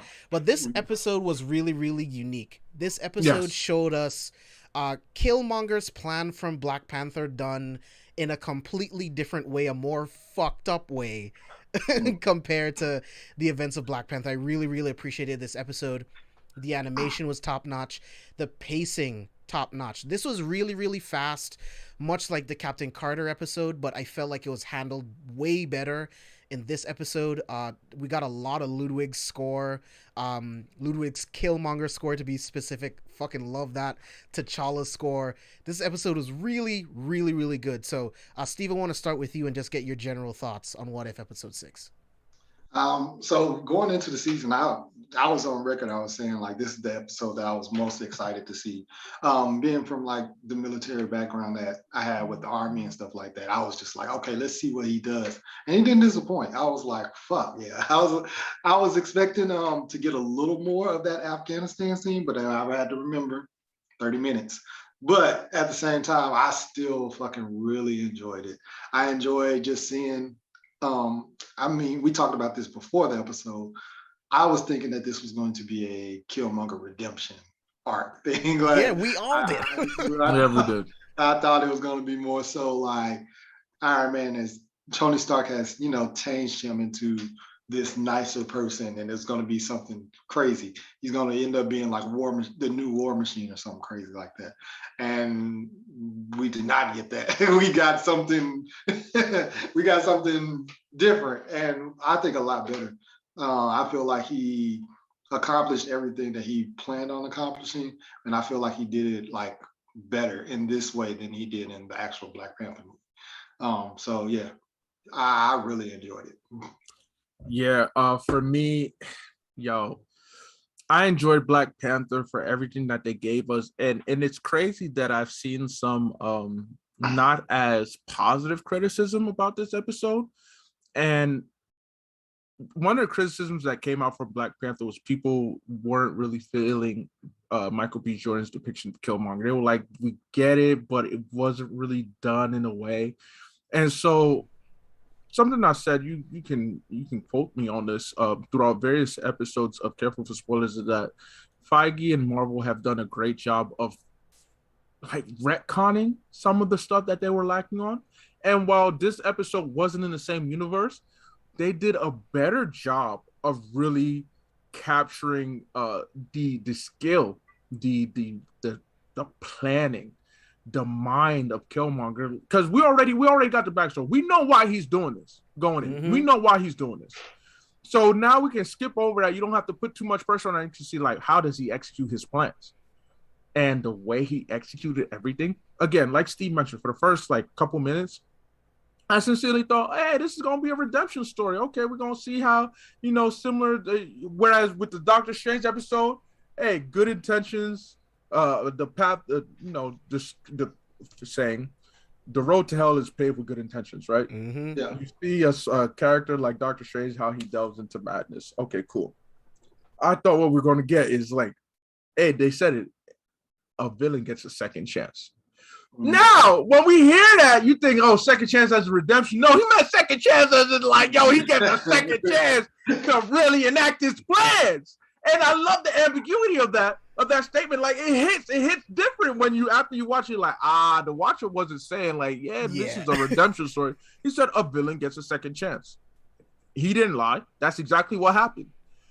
And the episode really just showed how Black Panther, we lucky that's how it went. We are very lucky that's how it went, because the way this John went and Killmonger, we really let him do what he could. T'Challa, you would have more trouble on your hands. You would have a lot more trouble on your hands. So I really, really, I'm not gonna say it's my favorite episode, but it is out of what we're on number 5 or 6. 6 now. 5. Yeah. We're on 6 now. Yeah. Out of 6 episodes, this is top 3 for me. Same. Easily top 3. Yeah, for me it would probably be number 3. Yeah, I have it right there. I think my number 1 would be the Avengers. What if the Avengers died? I think my number 2 would be the Doctor Strange one. Yes, that's my number 2 as well. So we have the same top 3. Okay. And then number 3 is easily. It easily would be. I mean, it's this episode top to bottom. I mean, we got to see a villain who won. Everything else was from the hero aspect, and maybe like their descent into madness or how they overcome troubles. Now we got to see a villain. How does and what's wrong with that? Do you want to? Again, this is a multiverse. Do we just want to focus on heroes all the time? Is that what y'all want? Like, that's so boring to me. I want to see, how do villains differ? Right. Do they win? Yes, they win. And not just, yes, of course we got it like, oh, Loki won. Yeah, but we got it from the aspect of the heroes, though. Like, I want to be on the other side of the curtain now. I want to see what's going on with the villains and King Killmonger. Hey. I ain't mad at it. Yeah, man. Ain't mad at it at all. I love this episode. I like I said in the beginning, like I love that Michael B. Jordan got another chance to give us like more of Killmonger and like a slightly different like performance of Killmonger, and I fucking loved it. Like that dude is so talented, and Killmonger is such a fucked up character in a lot of different ways. Like he's someone who wants to do extreme good, but is going about it with the worst intentions, right? Like subjugating the planet is not the true path to peace. Like a full dictatorship in this way is not the way to go, but he sees it as the only path to liberate his people, right? We're gonna get into it later on in the episode, but he has some amazing pieces of dialogue. Like Mercenary was talking about that piece of dialogue when he kills Tony, right? I also love what he says when he kills Rhodey, you know. Yeah. Why wear the uniform of your own oppressors? Fight for them, die for them. Right? Like it's so powerful, dude. And Michael B. Jordan does such an incredible job. So let's start right off at the top, right? We start off at the beginning of the first Iron Man movie in Afghanistan, and we get up to the point where Tony is about to get hit with the shrapnel, and Killmonger comes in, saves him. We instantly get the press conference, and it was really cool that Christine Everhart was there yet again. That was really good for continuity. They got the exact same actress to come back and voice that character. I thought that was cool, and all of this just shows that Tony Stark needed this moment for him to be humbled, for him to get to that point in Endgame where he makes the ultimate sacrifice, where he lays down on the wire to save everyone else. And I love that they show you that, like, Tony Stark, his journey becoming one of the founding members of the first Avengers team, and again, what he does in Endgame, sacrificing himself. None of that happens if he doesn't have this terrible experience that happens to him. So it's really cool watching all of this. And it also shows like how meticulous Killmonger was in all of this. He knew exactly how to play Tony. So let's talk about the scene at the press conference where he lets everyone know that he was working undercover with the 10 rings, and then he found out about the plot with Obadiah setting Tony up to be assassinated in Afghanistan. So Abe, I want to start with you. What did you think about the press conference? Whoo, boy. Okay, by the time of the press conference, because you had Pepper be like, hey, what did this guy's suspicious? I'm like, baby, why are you so suspicious about Killmonger? He just saved Tony's life. And it's like what she said at the end when she was talking to Rhodey is like, hey, everybody wants something. And that's a problem. He wants nothing. I was like, oh shit. Okay. Well, looks like we're not getting the Killmonger I thought we were getting. But just everything leading up, it tracked in line with what we got from Iron Man 1. And I appreciate that because it makes things easy. We don't need to explain anything. We can just go dive right into it, right? And it really showcased just how skilled Killmonger is. Like he's a Navy SEAL. He's one of the most decorated. He is Black Ops. He goes 0 dark 30 real quick. And how he already had all the paperwork prepared. He's like, hey, I got the receipts. I was like, yes, sir! My man got the receipts, baby. I felt that shit. I was like, I bet that. And just got Obadiah up out the paint, which, again, Iron Man, we knew Obadiah was guilty. Ain't feel awkward at all. Easily explained. Don't need to dive into it. We can move on. So I thought they did a real great job of capturing everything like we already knew, quickly giving it to us and be like, all right, let's move on. Now, again, you have the truck scene. He's like, hey, I don't do gangs like that. He's like, again, the same thing that happened in Iron Man, and it really, really captured everything. And I love what the Watcher was saying too. First of all, what the Watcher was saying, what the Watcher was wearing, I appreciate. I was like, hey, you wearing Wakandan garb. Like that first image of him in the sky is like, hey, so you already know what this episode is about, baby. You already know what we getting off rip. Ain't no doubt about it. We're not gonna have him in his traditional cloak. Now he in Wakandan garb, but then his statement, he's like, you showed the highlight of in a different universe, the universe we know, he becomes Iron Man after a result of being imprisoned and whatnot. But now that doesn't happen. So one of Earth's mightiest heroes never come to pass. However, a villain gets a second chance. And again, when I heard that line, my mind was like, yeah, this is going to be a redemption story because we lost a hero. But then you say a villain gets a second chance. It's like, second chance at redemption. That's what we were supposed to get. But of course, throughout the film, we know, no, you dead ass meant the villain gets a second chance at villainy. So that opening sequence was fire. The press conference was so dope. How he did it, like that line. I mean, it may be simple, but for every person of color out there, especially all those who identify as Black and African American, when you say, "I got receipts," oh, you in trouble. Oh, you got exposed. And he's like, "Hey, I got receipts." Pulled it up. It's like, "Oh, Obadiah, that's it." That's it, baby. You out the paint now. I loved it. Right. In that scene, I noticed things like when Happy kind of is like disappointed that he's not going to get promoted to the defense team or whatever. Yeah, he's like, head of security. Yeah, head of security. He's like, oh man, I wanted that job, but it was so quick and it was just nonchalantly just glossed over real quick.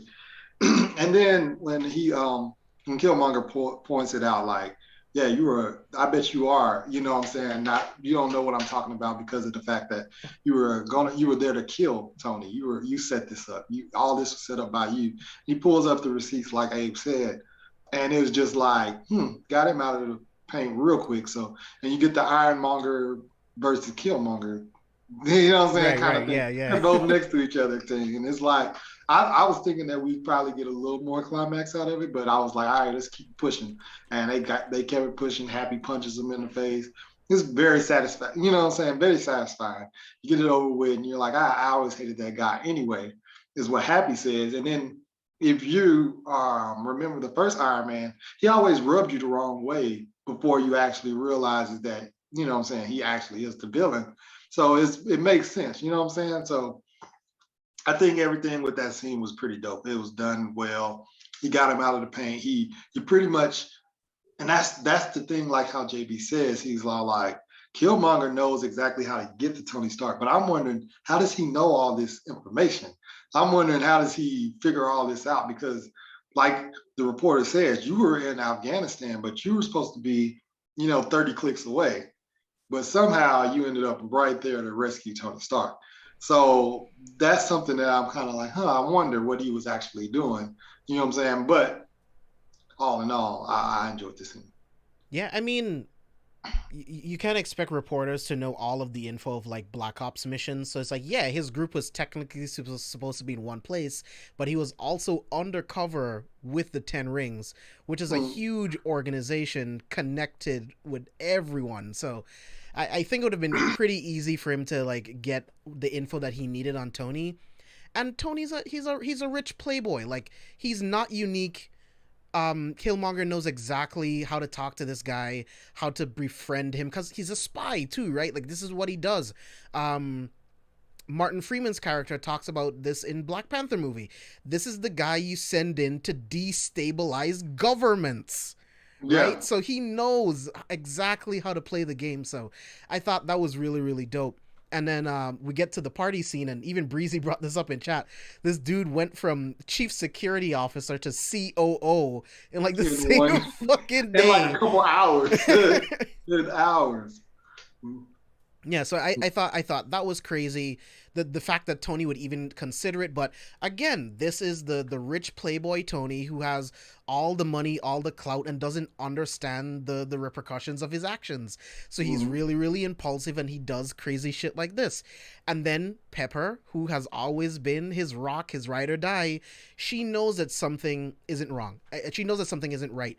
And I'm also upset that Gwyneth Paltrow couldn't come back to just voice this character once for like one episode, but scheduling conflicts, you never know, right? But I love that they got Don Cheadle to come back to voice Rhodey, much like they did with Hulk in the Marvel, in the Avengers when they did everything from the like Incredible Hulk movie. They just replaced him, right? Because I mean, why would you like animate like Terrence Howard? Like it doesn't make sense in the continuity. That would have been Don Cheadle, disrespectful. right? That would have been hella animate Terrence Howard, but use Don Cheadle's voice. Oh, I would have died. That would have been hilarious. So I like that, right? And then we get to Tony's house, and Tony's showing him all of the cool tech, and we see the sonic taser that he will use in a really, really fucked up way later on in the episode. But what did you guys think of like the building and training montage of like, one, Killmonger wanted to create this drone that's like a fucking Gundam, and I also love that they kind of put that in there because Michael B. Jordan is an anime fan. I think that was fucking sick. Mm-hmm. And his suit, right? Like it's very Vegeta like the yes, which is one of his favorite anime characters of all time. He loves Vegeta. He loves Vegeta, and they I appreciate them still saying true to not the actor as a person. He's like, hey, let me pull that up actually. Yeah, I got it up on the screen right now. I absolutely love this armor. It's so fire. It's an Americanized like Saiyan armor. I love it. Yeah. But what I loved about this whole montage that we got is that it at this point I already had second thoughts, but it kept lulling me like, hey, you know what? Maybe not. But then when he said, "Oh, it's called the Liberator," I'm like, never mind. This is we're going full villain here. But which is another reference from Black Panther too. Yeah, but it just showed. First of all, it really gave us an opportunity to look at how skilled Killmonger was, because we didn't really get a chance to view just exactly the scope of Killmonger and what he could do. We knew like, hey, hand-to-hand combat, he's up there. Marksmanship, he's up there. But now you actually see him making tech. This man is smart as hell. Mm-hmm. Like, hey, I'm not saying he's top 5 smartest in MCU. I'm not saying that, because you still got Riri, you still got Shuri, you still got... But tacticians, though. Yeah, but in terms of tactician strategists, he's one of the smartest. You saw him making tech and be like, hey, holding up to Tony's approval. Tony's like, bet. I mean, it just really served as, this is what Killmonger can do. Like, don't get it twisted. This man is a badass. Put some respect on my man's... Put some respect on King Killmonger's name, please. Right? Please. All right? And so I really enjoyed this montage. Steve, what did you think of the montage sequence, and how did you feel about and then I'm going to kick it back to you, Abe, but how did you feel about them using vibranium to power the drones and moving away from making the mini arc reactor? And he even makes a joke about it. He makes the He's joke, like, nah, that'd be stupid. He's all like, that'd be stupid. Why would I do that? Yeah. And then he gives him the vibranium. He's like, where'd you get this? And he's all like, oh man, it's all over. You know what I'm saying? Yeah, you he's pick like, things up all over the place. It's all over the place. I can find it. You know what I'm saying? He kind of nonchalantly does that. I like the scene where he's with the Gundam, the camera scene. Yeah, let me pull that up. I guess it's a play on the Tony Stark when he was like trying to use his arm, create his armor, and then the arm kept on shooting him with the fire extinguisher every time he crashed. And it looks like a Gundam too. Like, this is actually a pretty cool design. Yeah.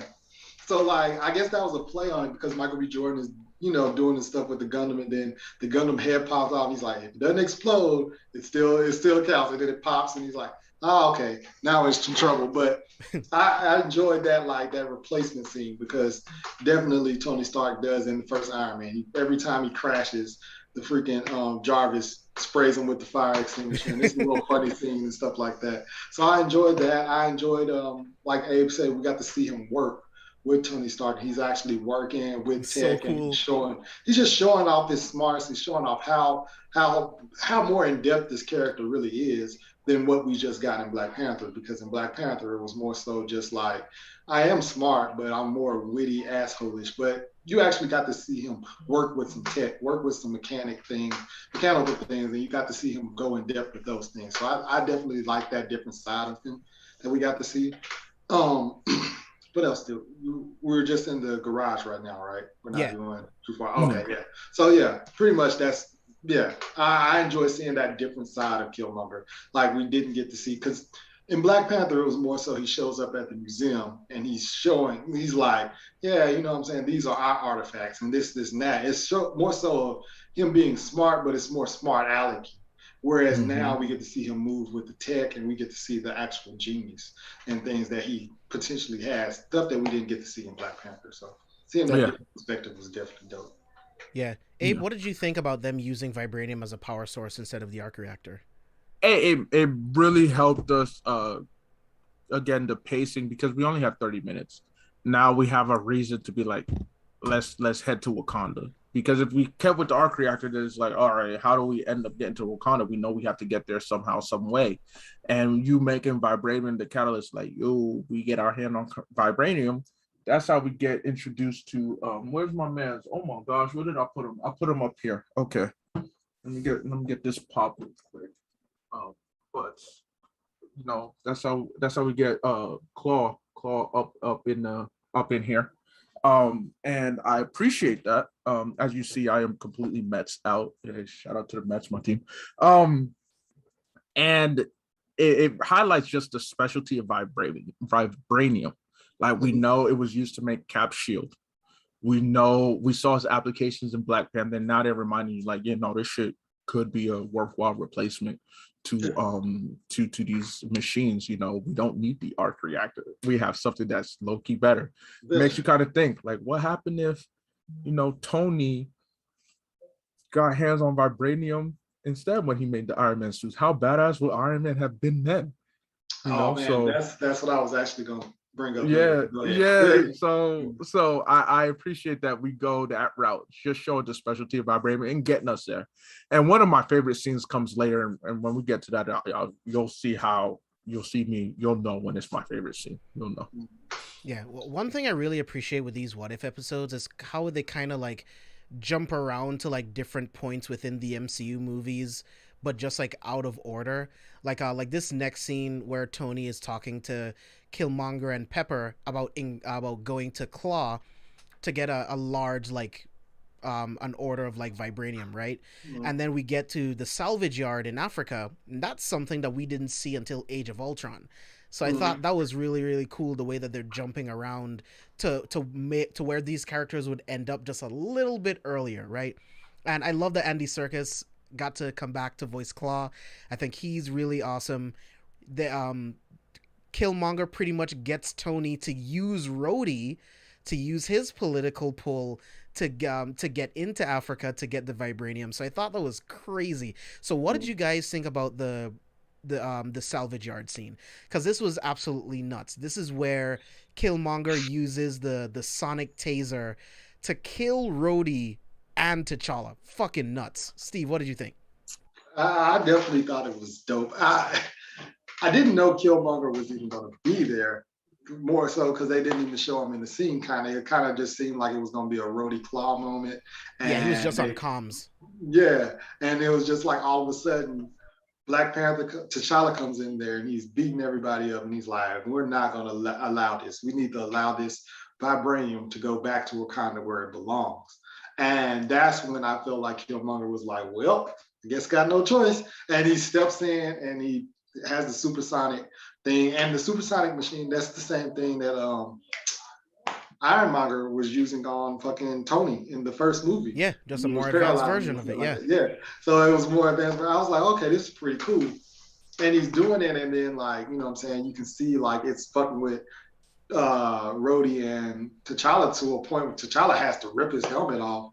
Like it's just like so fucking bad. And it like every time I've seen that those type of like weapons before, as far as like in other video game. I saw it in what is it? Batman Evil Within on the video game when the Riddler was using it on Batman. And if I haven't played that. Oh man, if you don't freaking do it right, like it'll show like his ear just pop kind of, you know what I'm saying? And then you got to do the scene over and over, and they just keep showing it. I'm like, damn, man, it's crazy. So like just seeing that, I'm like, man, I know he's in crazy pain because like he ripping his helmet off. You can see the veins start to pop up and protrude through the skin and stuff like that. And it's just like, yo, and he finishes him off with it. And then he grabs the claw because I guess he was planning on framing T'Challa as the murderer for. Well, Rhodey as the murderer of T'Challa, yeah. Yeah, them trying to basically finish each other off. So I was like, oh, okay, this is gonna play itself out right. But we know how that turns out. You know what I'm saying? Right. So, but yeah, for the most part, I was like, this scene is fucking crazy because you get to watch T'Challa come in there, be a badass, and then boom, the team changes so quickly. Then Claudian comes in and he's like, I wouldn't want to play chess with you. And then like Killmonger is like, more so just like, yeah, man, it is what it is. And I don't understand what it is with Claw, how he's so trusting. After that, I would have been on my P's and Q's. Like, He's thinking about money, man. That's all he's thinking about. I'm like, yo, this dude just fucking turned on them quick. Like, you didn't see that? Like, I would definitely. Because anyone that knows what vibranium actually is, they know not to fuck with the Wakandans, right? So anyone willing to buy it, like, of course I'm gonna be your friend. Yeah. So, but yeah. For me, it was a powerful. No, I won't say powerful. For those who are emotional, I know it must have sucked watching the death of T'Challa. Like it's the irony of this entire series is like, yo, they filmed this not knowing like what would happen after he did his lines for this, and it's like, damn, it just looks like shit. He's dead again. All right. But it just showcased Killmonger knows how to plan. Like, yo, this man he's playing chess. Everybody else is playing checkers. They don't understand. I enjoyed the way he came up. He's like, oh, what's good, cousin? I was like, hey. Hey. T'Challa's still probably, he can't hear shit, but he's probably like, who the fuck are you? Because he has no idea who he is. It's like, yo, you got to remember at the end of the day, Michael B. Jordan, look, Killmonger from Oakland, baby. He from the Bay. Like, he a nigga, you feel me? So, what's up, cousin? I was like, oh, word. Let me just pull up here. Let me take you out. Hey. And his lines, too, like you mentioned earlier. What he said to Rhodey, he's like, wear the uniform of your oppressors. Like, and Rhodey, hey, Rhodey still had a dope line. He's like, you gotta join the system in order to change it. That is a philosophy that I don't disagree with. Right. And then Killmonger hit him again. Yeah. Like, nah, we could just burn it down. I was like, and that's a philosophy I don't disagree with either. Like, sometimes you got, what's the point of building? I saw a tweet earlier. Someone said it was about youth prisons. It was like, what's the point of building youth prisons when you can burn them down because we don't need them in the first place? Burn it all down. I am totally with you, Killmonger. Hail to the king, baby. Like, I was loving this scene. And so, man. Hey, you just said hail to the king and made me think of Make Way for the King on Invincible soundtrack. If that could have been playing as this shit was going on, that would have been fire. Man. Or Jadena's Chief song that he came out with us several years ago. Oh, the man, that John, it would have been busting at this scene. But yeah, I was really feeling it. I was feeling it.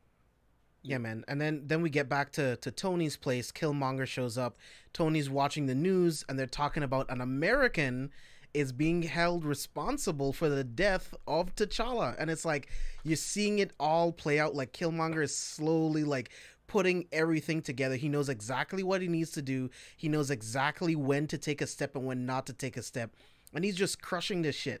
Like, he completely set up Rhodey for killing T'Challa, set him up. It's absolutely crazy, but Tony's very smart. Tony figures it out, but Killmonger already knew this. He already planned for Tony to somehow figure out that of what he was doing, but it doesn't matter because he knows that Tony can't defend himself, right? So this was absolutely crazy. Like, watching him first, like, fighting the drone. I knew he was going to destroy the drone. Didn't think he was going to kill Tony, though. So what did you guys think about that?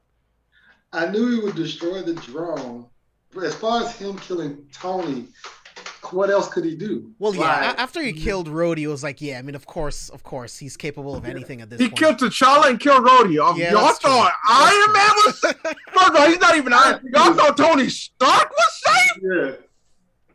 So far, in the span of... In 24 hours, he became head of security to COO. Then in another 24 hours, he killed War Machine, Black Panther and Iron Man Yeah, in a couple of hours. Those slits that on nigga his raw. body should have been a little bigger because for those 3 slits, because those are huge kills. Oh yeah. Those are big time kills. I mean, the scene itself, it still highlighted the fact that while Tony isn't Iron Man in this universe, don't forget that Tony is still Tony. Like Tony's like, hey, Jarvis sees all. Don't think you can play. What was it like?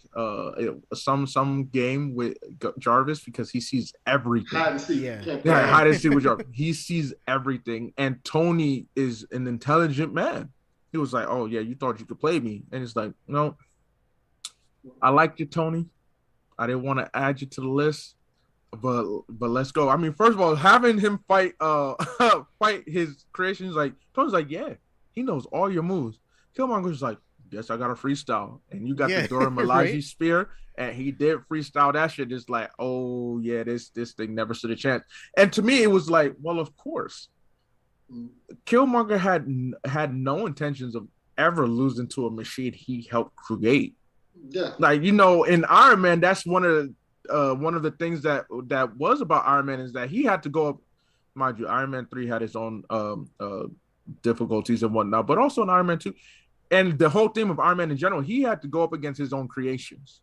And he struggled against them. Killmonger didn't. Killmonger helped create the Liberator. Killmonger's not losing to the Liberator. He had full intention. Yeah. I knew he purposely didn't show off his entire arsenal fighting skill set. Because you saw what he did. It's like, that man, he may not have been to Wakanda, but he definitely knows about the Dora Milaje. Mind you, remember who his father was. His father definitely might have trained him in some of the ways of the Wakandan warfare. Definitely. He's not going to show that all. He knows. So he had that trump card all along. Again, Killmonger is a motherfucking menace. And I'll take back what I said. Like, he was definitely going to kill Tony because that was a part of the plan. He needed to kill Tony with a Wakandan weapon to make it look like Wakanda retaliated for the death of their prince. So, shit. Steve, I don't know if you saw on Twitter, but someone said this is Killmonger's entire episode. There was a picture of Shaq and on the different teams that he was on. I was like, that was so smart because Killmonger was everybody's friend and everybody's enemy, and he just didn't know what team he was on. When Killmonger was fighting that machine, if I was Tony, I'd be looking for my pistol as they're fighting because I would be like, dog, like especially when he started to win. When he started to win, I'd be like, oh shit. I gotta shoot this man. I gotta shoot this man. I got weapons in the crib. I gotta kill this man. So look, Tony, it's your fault you died. It's your fault. You earned it. You happy? You earned it. Man. Yeah, man. That scene was crazy. I about to say, JB, you didn't even give your and then within this whole thing, I believe that the quote-unquote PTSD that Iron Man Tony Stark suffers is what's making him drink more. Because we all know that Tony Stark has a problem with alcoholism in the comics and things like that. But even in the Iron Man universe, he doesn't drink the way he drinks in this episode. I feel like him just being happy that he survived that situation, I think that was a cause for him to keep drinking. Because it's every scene you see Tony Stark, he's drinking. So I was thinking maybe, I'm just happy to be here type thing. And he's just drinking every scene. Yeah, which I like, because I felt like that was something that the MCU strayed away from. Like, they do have him, get, completely shit-faced in Iron Man 2, but that was the closest we got to, any of Tony's, alcoholic issues. That's something they could have done in Iron Man 3, right? He has ridiculous PTSD in Iron Man 3. He could have turned to the bottle for that kind of stuff. Alcoholism, that would have been really, really cool. But they give us that in this episode in a completely different way. But I love this scene, man, because you can see Killmonger's confidence in every word that he says, every move that he makes, because it's already been planned out, right? No one can stop him because he has the perfect plan. So I absolutely loved everything about that scene. So Pepper and Ross come over, and of course Ross, he's the military idiot, unfortunately, and he just sees, you know what? This was done with a Wakandan weapon. they kill someone on American soil, we have to send an entire army. So under like martial law, whatever it is, they get ownership of Stark Industries using their money, their capital, all of their technology to build this army of Gundams for Killmonger. Fucking insane. What did you guys think? Now Killmonger is not just the COO. Now he's in charge. Who knows what his role was at that point? He should at that point now. He's next man up. Tony Stark he's next man up. So they, in a sense, of course we will make all these things for you. And then that just doesn't make sense though. Wakanda leaving their weapon. Like, okay, I guess maybe like, really we're gonna leave our weapon, but at the same time, I guess you know what I'm saying. That's their way of showing retaliation to make sure people know. But I don't think so. Look, it's Commander Ross. It's Americans. They don't like to think beyond that scope. They see and they react. It was ideal. They're not gonna. The only person who thought like, interesting was Pepper Potts. Like, that don't sound like something that should happen. Everybody else, America, we must fight. Oh, they killed Tony Stark. Let's go to war. It's like y'all just were looking for an excuse. Not a detective in the check prints. Anything. As soon as he got to the scene of the crime, he puts his hand on the damn weapon. Like, hey, we found our suspect. We already know what it is. It's time to go to war. It's like, typical. So it made perfect sense. I was not surprised. I was not disturbed. I was like, yeah, this makes. I mean, look at American society today. How reactionary is American society? Like, are we surprised? Are we surprised at this turn of events, at how they reacted? No. All right, let's keep pushing. Killmonger knew that the U.S. would react this way, which is he had everything perfectly planned. Oh, yeah, he started a war between the U.S. and Wakanda. It was perfect. Yeah, man. Yeah, absolutely. And he gets Claw to drive him up to the entrance to Wakanda. And then one thing I really love that they did in this episode that I and it's very, very small, right? But Claw calls him boy. And the way that Killmonger responds to that, the look that he gives, right? Like, it's a very, very small thing, but just to like that those like racial differences, like that barrier, like I love that they at least like just touched on it a little bit. Yeah, and that's when I knew he was gonna get shot. I was like, oh, you should have said that. Now he's definitely getting shot. We missed the dialogue line of him and Tony Stark as well, Killmonger and Tony Stark. He was all like, the difference. He said the difference between me and you is that you can't see the difference between me and you. Right. And I was just like, phew. Context matters, yo. Tony's like, oh, we're both trying to make up, trying to follow the footsteps of our father. Trying to make up for what our father's done. It's like, sir, no, you don't understand what I've been through. Yeah. My father was ousted out of Wakanda. I never knew my actual home. Instead, I grew up in your country where you benefit as a rich white man. Yeah. And I don't. I've been oppressed my entire life. That's just the system. Yeah. You started off here and continue going higher. I started off screen, and I'm just now making myself onto the screen. We are not the same. We are not the same at all. And it was perfect. I was like, yeah, Steve, great. Thank you for bringing that up. The difference between me and you is that you don't see the difference between me and you. Yeah, that's a fucking bar. Lines, bro. Yeah, like Breezy said, bars, dude. Like, bro, Killmonger did it in Black Panther, and he did it in here. He had bars. Look, Michael B. Jordan, he is he writing this script himself?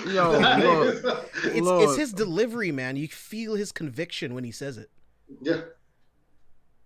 Yeah, man. Yeah, so I was cutting it off. Bro. I'm glad he brought it back because I completely forgot to bring up that piece of dialogue.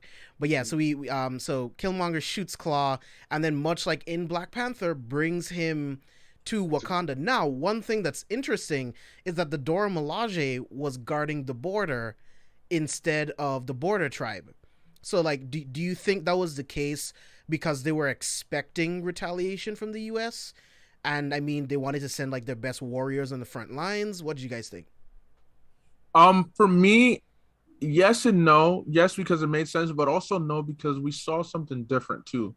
We saw who the general of the army was. It was T'Chaka's wife. Yeah, Queen thought that was Ramonda. dope. She not only is she the queen, but she's a general. So I can see them being like, we don't need the border patrol because the Dora Milaje, they are our superior. Like they handle all of our things. I mean, I know we will touch on this later, but when she was standing and she went to battle, I was like, ooh, this shit was fire. Yeah, I have You one know, of those screenshots.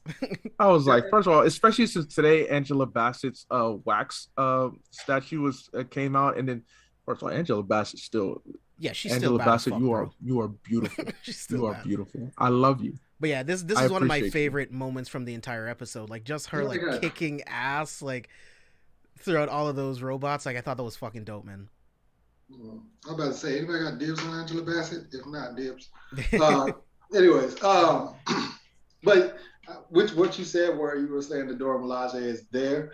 I know in Black Panther they kind of show up through the desert, more so of a desert area, and this one's kind of more of a forest area. So maybe they're just in a different area when they enter Wakanda. Yeah. He could have showed up at a different entrance. That's true too. Yeah, so it could be just a different entrance, but because they didn't even show any of that tribe at all. You know what I'm saying? It was more so just the Dora Milaje, and then we went straight to T'Challa. So I mean T'Chaka and his wife. So maybe they just were like, we don't feel like animating all that or whatever, because they never even show up during the last battle either. Whereas, you know what I'm saying, you get to see that. Where when they enter Wakanda though, and he's talking to T'Chaka, and he's talking to auntie and uncle pretty much, you know what I'm saying? So they're having a conversation, and he kind of alludes to the fact that he doesn't know about the things that's going on in Wakanda, but clearly he does know, because in Black Panther he says that he knows about his dad's and all this stuff that's going on. You know what I'm saying? Like he has these conversations with his dad, whereas like he kind of hints at it like that he doesn't know on here. So I'm wondering if, like, you know what I'm saying, anybody else catch that other than me or what? Man, I mean, for me, I was hoping he would be like, "Hey, auntie." That's what I was waiting for that line. I was like, "Hey, I would have loved that line." Hey, auntie, like, ooh, shit. Hey, to Black Panther, because that line was hot. That line was hot. I can't remember what he said, like as far as like the dialogue he says, but he says something, and because he says that he's the son, and then obviously she says that he didn't have any kids, and he said, "I led you to believe that." Things like that. But there was a line that Killmonger says to make you think that basically he's making T'Chaka and them think that he's oblivious to things. But in reality, in the Black Panther movie, he says something to be like, "Yo, no, my dad taught me all of this shit." You know what I'm saying? I know everything about it. So I learned my culture. So he was still lying as he came through the front door again. And I was just like, dang, man, he was playing everybody like to the left. Because we'll get into it a little bit later, but his plan was to be the hero in front of the Wakandans to make his argument to become the next Black Panther, right? So if he brought out to everyone like, "Yo, your king killed my dad," right? That could have gotten really political, and who knows how it could have worked out. But if I don't see anything and I just show up as their savior, they'll give me everything that I want. And it's also his birthright too, so it is what it is. And I was thinking that we were going to see a challenge day between him and M'Baku. That's what I thought. That would have been dope. I thought we were going to get that too. I was like, but again, 30 minutes, right? Yeah, you're right. 30 minutes. I was like, this is about to be lit. We're going to get M'Baku versus Killmonger. That's going to be lit. Yeah. But one line that I really enjoyed is at the bottom, it's either right before or after the battle, when T'Chaka was like, "My son, this is all for you." Like, does it feel? Do you feel as does just you everything meet your expectations? Like it exceeds. It's like, well, this is your new home. This is all for you. It's like, oh, but I want more than that. I want a little bit more than that. Like, hey, Jay! Yo, this shot of the Watcher looking at Killmonger, dude, this shot is so epic because he knows exactly what's going to be happening next. Like he sees it, man. And again, back to Killmonger's meticulous nature. Like he knows exactly how to play the king because again, he was trained in destabilizing governments. So he can definitely do this to Wakanda. So let's get into that final battle scene, right? The drones come in. He convinces everyone to lower the shields because once they come in and you drop the shields again, then it disrupts like their communication to home base or whatever, and then he remote reactivates it again so that he can be the hero, right? So he jumps on one of the rhinos, and I forgot who he was that brought it up earlier on in chat. I'm sorry if I forgot, but they talked about how Killmonger sounds weird when he says Wakanda forever. Wakanda forever, yeah. It's just like this doesn't work at all. Yeah, he definitely. All right. So I said in the chat, but I said for me, I loved it. Why? Because of the fact it didn't work. Because his idea, when you say Wakanda forever, you have a thought in your mind. Everybody's on the same page when they say Wakanda forever. He's not on the same page. No. Wakanda forever means something different. So the fact that it doesn't feel natural is like, yeah, because he does not mean the same thing. That's a great point. Irony of it. And I love it. It's like, even while I was like, like, it's just like, I felt dirty. I was it sounds right because it's not right. That's a great point. Exactly. It's like, because when he says Wakanda forever, I don't know. Oh, well, you know what? I could be giving him props, but for everybody, maybe they were because he was faking it the entire time, so he could have been playing it up, right? Like he doesn't say it with conviction because he doesn't have the conviction of what that means to everyone else. Because his viewpoint of Wakanda is very different. He has his own vision of what Wakanda will be. Wakanda is a weapons depot. Yes, for him, that's all it is. It is the capital of his empire. It is his tool to oppress the oppressors. Yeah. Wakanda for everybody else this is a safe haven. This is where we thrive. This is home. No, it is not home for him at the end of the day. It never was. They abandoned him. They abandoned him and his family. That's why I like that. It does feel awkward when he says it because it should feel awkward. That's a great point, dude. It would disturb me if it felt natural. I'd be like, no, especially because then it would be like, yo, you don't even mean that. Like, how you saying it so convincing when we know you don't mean that? Saying it awkward, we know you don't mean that, and it's perfect. Glad I'm with it. Yeah. So, what were some of your favorite moments? Go ahead, Steve. I was about to say that's well played. I would love to have him on the PR team. If Abe has a PR friend, you go fix this, please. Because definitely, I'm on the belief like how JB said, it just didn't feel right. But he's like, oh no, that's what I want you to do. Abe was good. That's really good.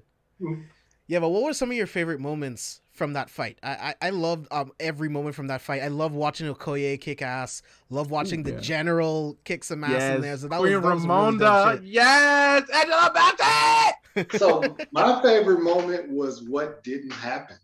I was on the edge of my seat during that fight the entire time because I just knew Killmonger was going to kill Okoye or kill. I was like, oh, he's going to do it in the middle of battle. Yes! So like the whole time I was on the edge of my seat and it never happened. And I was like, yo. So that honestly and truly, that was my favorite part of the whole battle because I was just on my edge of my seat because I just knew he was about to betray somebody else. I was like, it's about to happen right now. He's about to throw a spear and accidentally kill T'Chaka. Let make it look like he's going to kill somebody. You know what I'm saying? I was like, it's going to happen. And he just never did. And when Okoye was getting choked, he stood there for a second. And it was like, oh, he's going to watch. And then he goes and saves him. I was like, okay. I was like, so that was really like my favorite moment. Well, one of my favorite moments, and then obviously they're crying, and she said, and then the Queen Rhonda says, "Oh, for T'Challa," you know what I'm saying? So that was more so. I don't know if that was already planned. If it was, then it is what it is. But if that was like, okay, after Chadwick Boseman passed away, they added that scene in there. That was really powerful. It definitely hit harder now, knowing what we know. Yeah, she was like for T'Challa, and she's crying tears, and then you're thinking Chadwick Boseman the whole time. Yeah. Hey, for me too, Steve, that was my favorite part of the fight. What didn't happen. Yeah. I mean, at this point, we know for a fact. I mean, if you haven't realized it by now, I don't know what you're watching, but Killmonger is up to, he's planning this whole thing. So I was ready for him to probably kill the queen, kill Okoye, and make it look accidental. Whether it's like, hey, he accidentally like threw his spear, accidentally threw his spear and then impaled him instead of an enemy, or he let the enemy kill him. But then what I love was the fact that they didn't do that, because what did it do? It really solidified the trust everybody had in him, because he showed off like, hey, that one scene where it's the three of them back to back to back. It's like, yo, it was back to back Okoye and Killmonger. It was like, yo, they about to fuck shit up, and that's what they were doing. And then you have Queen Ramonda, the general, fighting it above them too. It really captured it like, yo, again, Killmonger is so manipulative. He thinks 10 steps ahead. Yes, I could possibly kill one of them off and whatnot, but what's better going to suit my agenda? Them fully believing that I'm on their side. And how does that happen? I save Okoye. How does that happen? I show off my skill set and show like, hey, I am also a warrior just like you guys. I can fight on par with you guys. It was spectacular, but I always felt that tension. I was like, yo, that tension waiting. Was there. I'm waiting. I didn't phenomenal. Feel it. I didn't feel it for the reasons that you guys are saying, though, because if he killed any of them, it would be too suspicious, right? I think if any of them died, it would be too suspicious, but it looks even better if he saves the queen. Like Abe was saying, if he saves the queen, he saves Okoye, and then he says Wakanda forever, saying the battle cry, fighting alongside the rest of them. That's how you build teamwork, right? Like on the battlefield, right? So he knew exactly what he was doing. So I didn't feel it there because, yeah, he wants to preserve all of their lives to prove his worth, his value. Because if he can save the queen, it instantly shows like his military prowess, right? So I didn't feel it there. But yeah, man, great plan. I don't know if I thought that he was going to accidentally kill someone, but I definitely thought he was going to let Okoye die. I thought he would make himself feel too occupied because he clearly saw her being choked, and he stood there for like it was like a frame or two. And that's going to build loyalty. She could potentially be loyal to him until Shuri says something. Because Shuri's the only one that never trusted him. And I love that we got to see like a younger Shuri and just to see like how intelligent she was even at a younger age. Because we have to remember, we're seeing Wakanda, but this is still 2008, bro. Yeah. You know? Yeah. So this is still a while back when Shuri is still a child. Yeah. So I absolutely love that fight. We already talked about it a little bit, but I loved just watching Killmonger look at the sunrise, right? Or the sunset, because this was the first time he actually got to see the thing that his dad talked about the most, how beautiful the sunsets are in Wakanda. And there's this one moment where he has a look on his face of actual like relief and happiness, right? And then when T'Chaka shows up, he switches back and he's back in full game mode. And he's awarded with the sacred herb and becomes the Black Panther. And I love this scene where he goes to the ancestral plane. And I thought this would have been an opportunity for him to talk to his dad, but for his dad to tell him this is the wrong way to go about doing things. And I think that would have been a really cool dynamic between him and his dad. But having it be T'Challa that talks to him being his cousin, someone that's closer in age, letting him know that all of the things that he's doing, the path that he's going down, it's not going to end well for him, whether it's in the living world or the ancestral plane, it's not going to work out. So what did you guys think about the ancestral plane scene? My favorite scene of the entire show. My favorite scene of the entire episode. And here's the reason why I'm glad it wasn't his father, because we got that moment in Black Panther. Remember when he was in Oakland, that we had that where his father was like, hey, no, we don't need that. Now let's have that reckoning with your cousin, because, hey, you killed him. He didn't really know who you were. You killed him. So we needed to have that come full circle.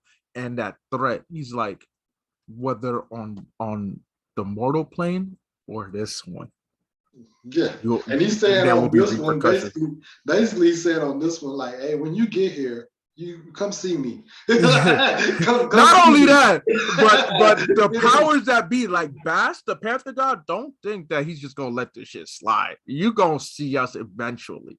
Yeah. Like, I loved it because to me, what it did, and I think ultimately what others may have the problem with this episode is that it felt too, like, maybe too complete. Like, there wasn't anything more that can come from it outside of like, okay, so he's going to take over, because everything else was like, hey, there's a bigger threat. To me, that's what this said. His story is not done. For me, it's like, what did you expect, right? Because this was his plan. If this is his second chance, then he gets to work out his plan, which was to use Wakanda to subjugate the entire world and have black people at the top, right? Like, we are the highest form of life on this planet, right? That's what he wants. So if he accomplished that, that's the stakes. The antagonist accomplished exactly what he wanted to do, right? And now it's on Shuri and Pepper to figure out how to stop him. Like, so in season 2, like, do we pick this up? Like, who do they partner with? Like, with the first, like, with Tony being one of the first main Avengers gone, who do they partner with at this point, right? Like, do they get with S.H.I.E.L.D.? Do they get with, like Hawkeye, Nick Fury? Like, what do they do? Who do they get with?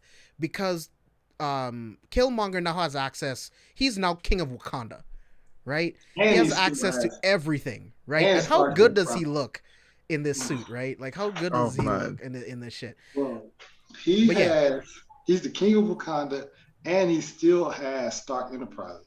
Yeah, he still has pull with Stark Tech too. So it's like, Lord. With that last scene though, we get Shuri and Pepper talking, and they actually are on the same page. Could you imagine if Pepper decides to make Iron Man suits? And to what Abe was saying earlier, with Wakandan tech, Iron Man suits out of like Wakandan metal would be absolutely crazy. Because now Shuri and Pepper are working together to take down Killmonger. Rhodey gets a vibranium Iron Man suit. Rhodey's dead. Oh yeah, that's right, Rhodey. That's what I just say R.I.P. R.I.P. Who do we got? Who do we have left? We got Pepper. I mean, rescue with a vibranium armor. Yeah, that's what I'm wondering. I'm wondering, like, oh, that would be, because now that dynamic is there. You got Pepper and you got freaking Shuri working together. I mean, they'd have to do it undercover because obviously you're betraying the king and everybody's on his side. So they have to do it undercover. So how are they going to get the vibranium and everything? But I'm just wondering how that's going to work. What that outcome really would be. Yeah, man. It's going to be crazy. Yeah, I can't wait to see what they do in season 2. Like, I really hope they continue some of these. I'm not sure exactly how they would do it because some of these end in such a way that you would need like a season to do it. Like like everything going on with like Ego. Can you really wrap that up in 30 minutes? Right? Like, it's gotta be a season. And then who stops Ego with no like, because I mean you do still have the Guardians, right? But who stops Ego? Like how do you do that in 30 minutes? So that's where I'm wondering how this is going to tie together, because I feel like I don't know if you guys do, but I feel like these are going to tie together eventually. Yeah. I don't know how they're going to do it, but so here's the final episodes is confirmed a tie-in. Yeah. Okay. So I'm wondering if we're going to see an Ego versus Sorcerer Supreme. No, I think more so what it is that heroes from different universes are going to be brought in to help save this one, because I think in the description it wasn't Guardians of the Galaxy but Guardians of the Universe that they called them. Guardians of the Multiverse. Guardians of the Multiverse. So we'll grab T'Challa from the Star-Lord T'Challa from that universe, meaning that Ego probably wins, but hey, he got plucked out. We'll get Captain Carter from her universe, and that's what we're going to get instead in that final episode. So, you know, everybody's universe is probably going to continue, whether they were meant to fail or whatnot, but the heroes themselves, certain characters from the heroes will be brought in to save this one Ultron-led universe. Because I feel like those are the only two people that can compete with each other. Or the only three. You get Ego, Doctor Strange, Sorcerer Supreme version, and then Ultron, this perfect Ultron. Those three are the only ones that can compete, like strength-wise. Other than that, nobody else is fucking with them. That's why you get the Guardians of the Multiverse. That's why you get them. So you get the whole group together, and they should be. Well, we still. Well, here's the thing: if we do get Sorcerer Supreme, Doctor Strange, like the bad version, he lost everything. So it's a matter of So if we have him on the side of the good guys, that helps change things. Yeah, but also like dumb OP. Yeah, that's why I said I would see him versus Ego. Yeah, I mean, where else? He ain't got nothing to do anyway. He's just chilling in nothingness by himself on a slab of concrete. Yeah, he ain't got nothing better to do. Doctor Strange versus Ego in that form would be crazy. Like, to me, I feel like that would be, and then we haven't even seen the perfect Ultron, but those just too OP to a point where I don't feel like, even if you do get these heroes together, I don't feel like you can get anybody to fuck with those three characters from so far. Like, just unless you actually get the fucking the Watcher himself to get into a fight. But other than that, I just don't see anybody competing with them. So I'm wondering how they're going to tie this in. Yeah, man. Very curious to see how it's all going to be tied in. Very curious to see like how the Watcher is going to make his decisions of who he's going to pick to form the Guardians of the Multiverse, to go up against what I'm hoping to be the ultimate Ultron. And this last episode is going to be the greatest version of like Age of Ultron ever, but we'll see. I don't want to get my expectations too high and then it's not that good, but these episodes are amazing, man. What If has been really good. I'm glad that season 2 is confirmed. Can't wait to see what they do there. It's rumored that season 2 could come out next year, which I think would be amazing. I'm down. I want to see more. Yeah. I'm greedy, Marvel. I'm a greedy man. So give me everything. Give me absolutely everything. Yeah. So any final thoughts on What If, on this last What If episode? This is a top 3 episode. At this moment, it's a top 3 episode. I don't care what anybody else says. It's a top 3 episode. It's well done. We got to see what happens when Killmonger actually is able to enact his plan. And we see just how brutal, how ruthless he is, how calculated he is. This man is not a joke, while still keeping the same fire dialogue, because at the end of the day, the whole plight of Killmonger is one that Black people especially have always endured throughout our life. Like, we've all had experiences with oppression and whatnot. So while you can say he went about it the wrong way, there was part of me that was satisfied. It's like, yo, he's going to get it right. He's going to oppress the oppressors. He's going to start the revolution. Like, forget all that, hey, peace, kumbaya nonsense. Nah, that stuff, that takes too long of time. And we've been doing this for how many centuries? No, let's actually give it to him. Let's burn it all down. I thoroughly enjoyed this episode. Yeah, and I mean, and he might be right. Like, humans only know violence, man. They only know by violence. Like, it's crazy. Like, you only learn lessons when bad things happen. So it's like, he might be right, but, you know, we have to have someone to go against him. But Rob wants to know if we think we'll see the Watcher interact with someone else within the last 3 episodes. Yeah, I think so for sure. I think Ultron, the ultimate Ultron, I think that's who he interacts with. Yeah. Well, we kind of, I do expect him to interact with the heroes. If he's the one to build the Guardians of the Multiverse, he'll interact with each of them in some way. But if not, I don't see him interacting with anybody else, because the reason why Doctor Strange was able to is because look at who Doctor Strange is. Look at all the powers from the entire universe that he lived in, and probably from others that he had to consume in order just to recognize that. And it just made sense for someone of his caliber. You know, you study magic, you study everything about magic, everything about his whole idea was, how can I break an absolute point? So you have to learn and master time and space. I don't see other heroes having anything to do with that, really. So unless it's the Watcher putting together the Guardians of the Multiverse, I don't really think anybody else is going to interact with him. Hey, he asked a really, really good question. And I want to hear you guys' thoughts.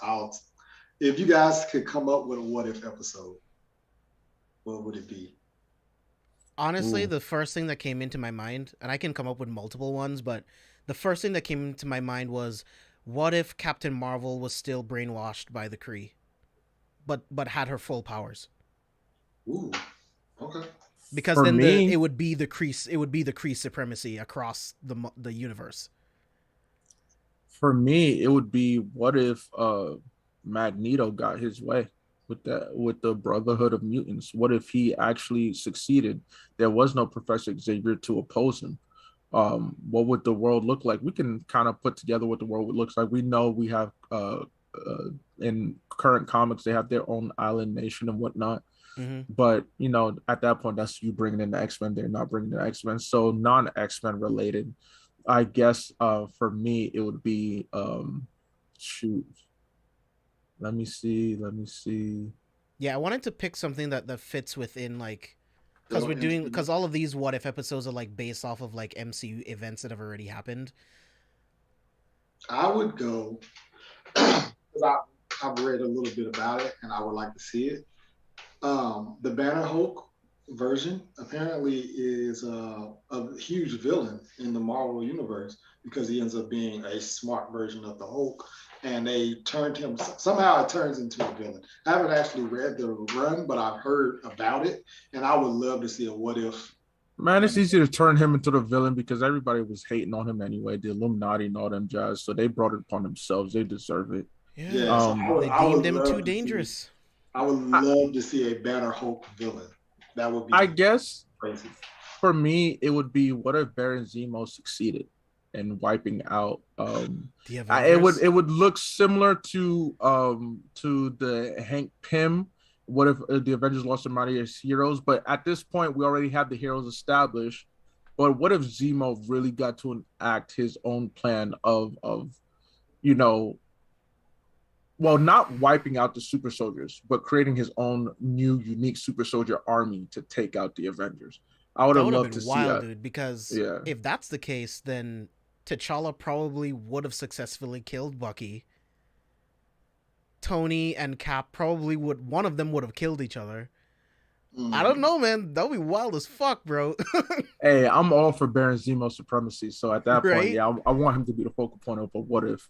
That's what I'm feeling. What if? Great question, bro. So the real Mandarin was actually a part of Iron Man 1. Like the 10 rings, those men are his. Mm-hmm. They actually belong to Wenwu. We don't get the fake Mandarin until Iron Man 3. So Yeah. yeah, but yeah, Mark, if Wenwu was actually like more a part of those events, like actually there, that would have been fucking sick. What if the musical? No, please. I'm not a big fan of musicals. Leave it alone. Leave it alone. I also am not. But any other final thoughts, guys, before we wrap up for the night? No, I enjoyed myself as always. I'm excited for this next episode. We don't know what this next one is, but we can assume it's probably the Thanos Gamora one, the Mad Titan Yeah, I'm not Gamora, sure. probably It might because be we a have Thor episode. I'm not sure. no. Oh, Yeah, I think it's the Thor episode, and then the Mad Titan is the next one. and then we go into the Ultron. Ultron. Yeah, but we'll see. So I have fun, you guys. As always, you know how I love it here. If we get to nerd out and I finished my drink, I need to make another one for tonight. I'm starting the weekend early, baby. I was gonna wait until tomorrow, but F it, I'm starting the weekend early. Steve, any final thoughts? Anything? No, man. This was really fun. I enjoyed it. I got my King Killmonger pop. So I'm gonna go look for some more pops and see if I can get them early. But I'm excited. I'm excited to see what's gonna happen with the rest of this series, man. It's been fun. It's been a fun ass ride. Yeah, Breezy came up with a good one. What if Hydra won in Winter Soldier? So what if Project Insight was successful? I mean, Hydra would then rule the world forever. Because, I mean, Project Insight was going to kill Strange, Stark, everyone, right? So, Yeah. Moon Knight, everyone. Yeah. Hey, at that point, that's probably where you have to bring in the guards of the multiverse. Be like, yeah, we need to free them from Hydra because, of course, Hydra was involved with the occult. So probably we have Cthulhu destroying the whole universe being called upon. So hey, Guardians of the Multiverse, make your way through this way. Captain Carter from this universe, we need you over here. You faced Cthulhu and you lived. Get your ass over there. But But yeah, man, this was another really, really fun episode. We had a lot of great topics that we talked about. Love this breakdown of what if Killmonger rescued Tony Stark. Chat, thank you guys so much for chiming in constantly and for being here. We really, really, really appreciate you guys.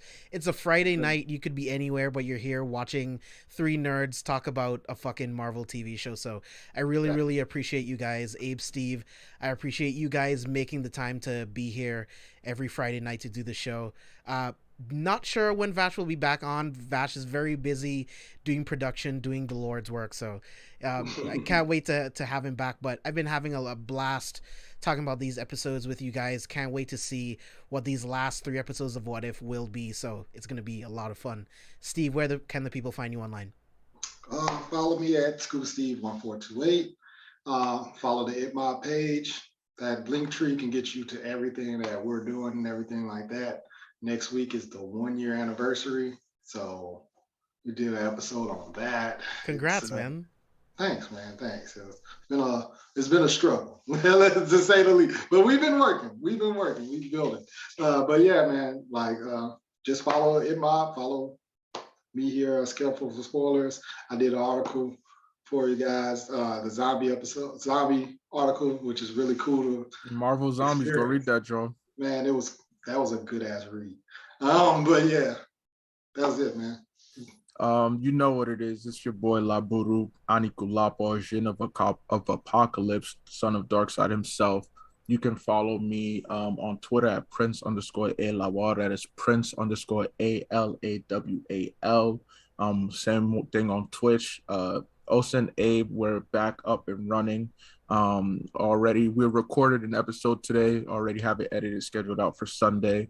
For all those who love talking about sports, definitely hop on that. The recent episode we gave love to Candace Parker. Shout out to the ace herself. I love that woman. Definitely follow Inside the Mind of a Blerd. Check them out. We have new segments coming up, especially the interview series are coming out. We have some potential. We have already secured some really interesting guests. One of them, just to throw them some promo, check out Dark Vulcan. That is coming up in the future. Shout out to Steve for setting that up. Follow Anime Lately, obviously. Follow Careful for Spoilers. Shout out to Spicy Lady Gaming as per usual. Shout out to the Familia. And again, y'all know where to find me. Links is in the bio. We love talking about all types of shit, whether it's film, video games, movies, music. Just holla at us on social media, especially Twitter.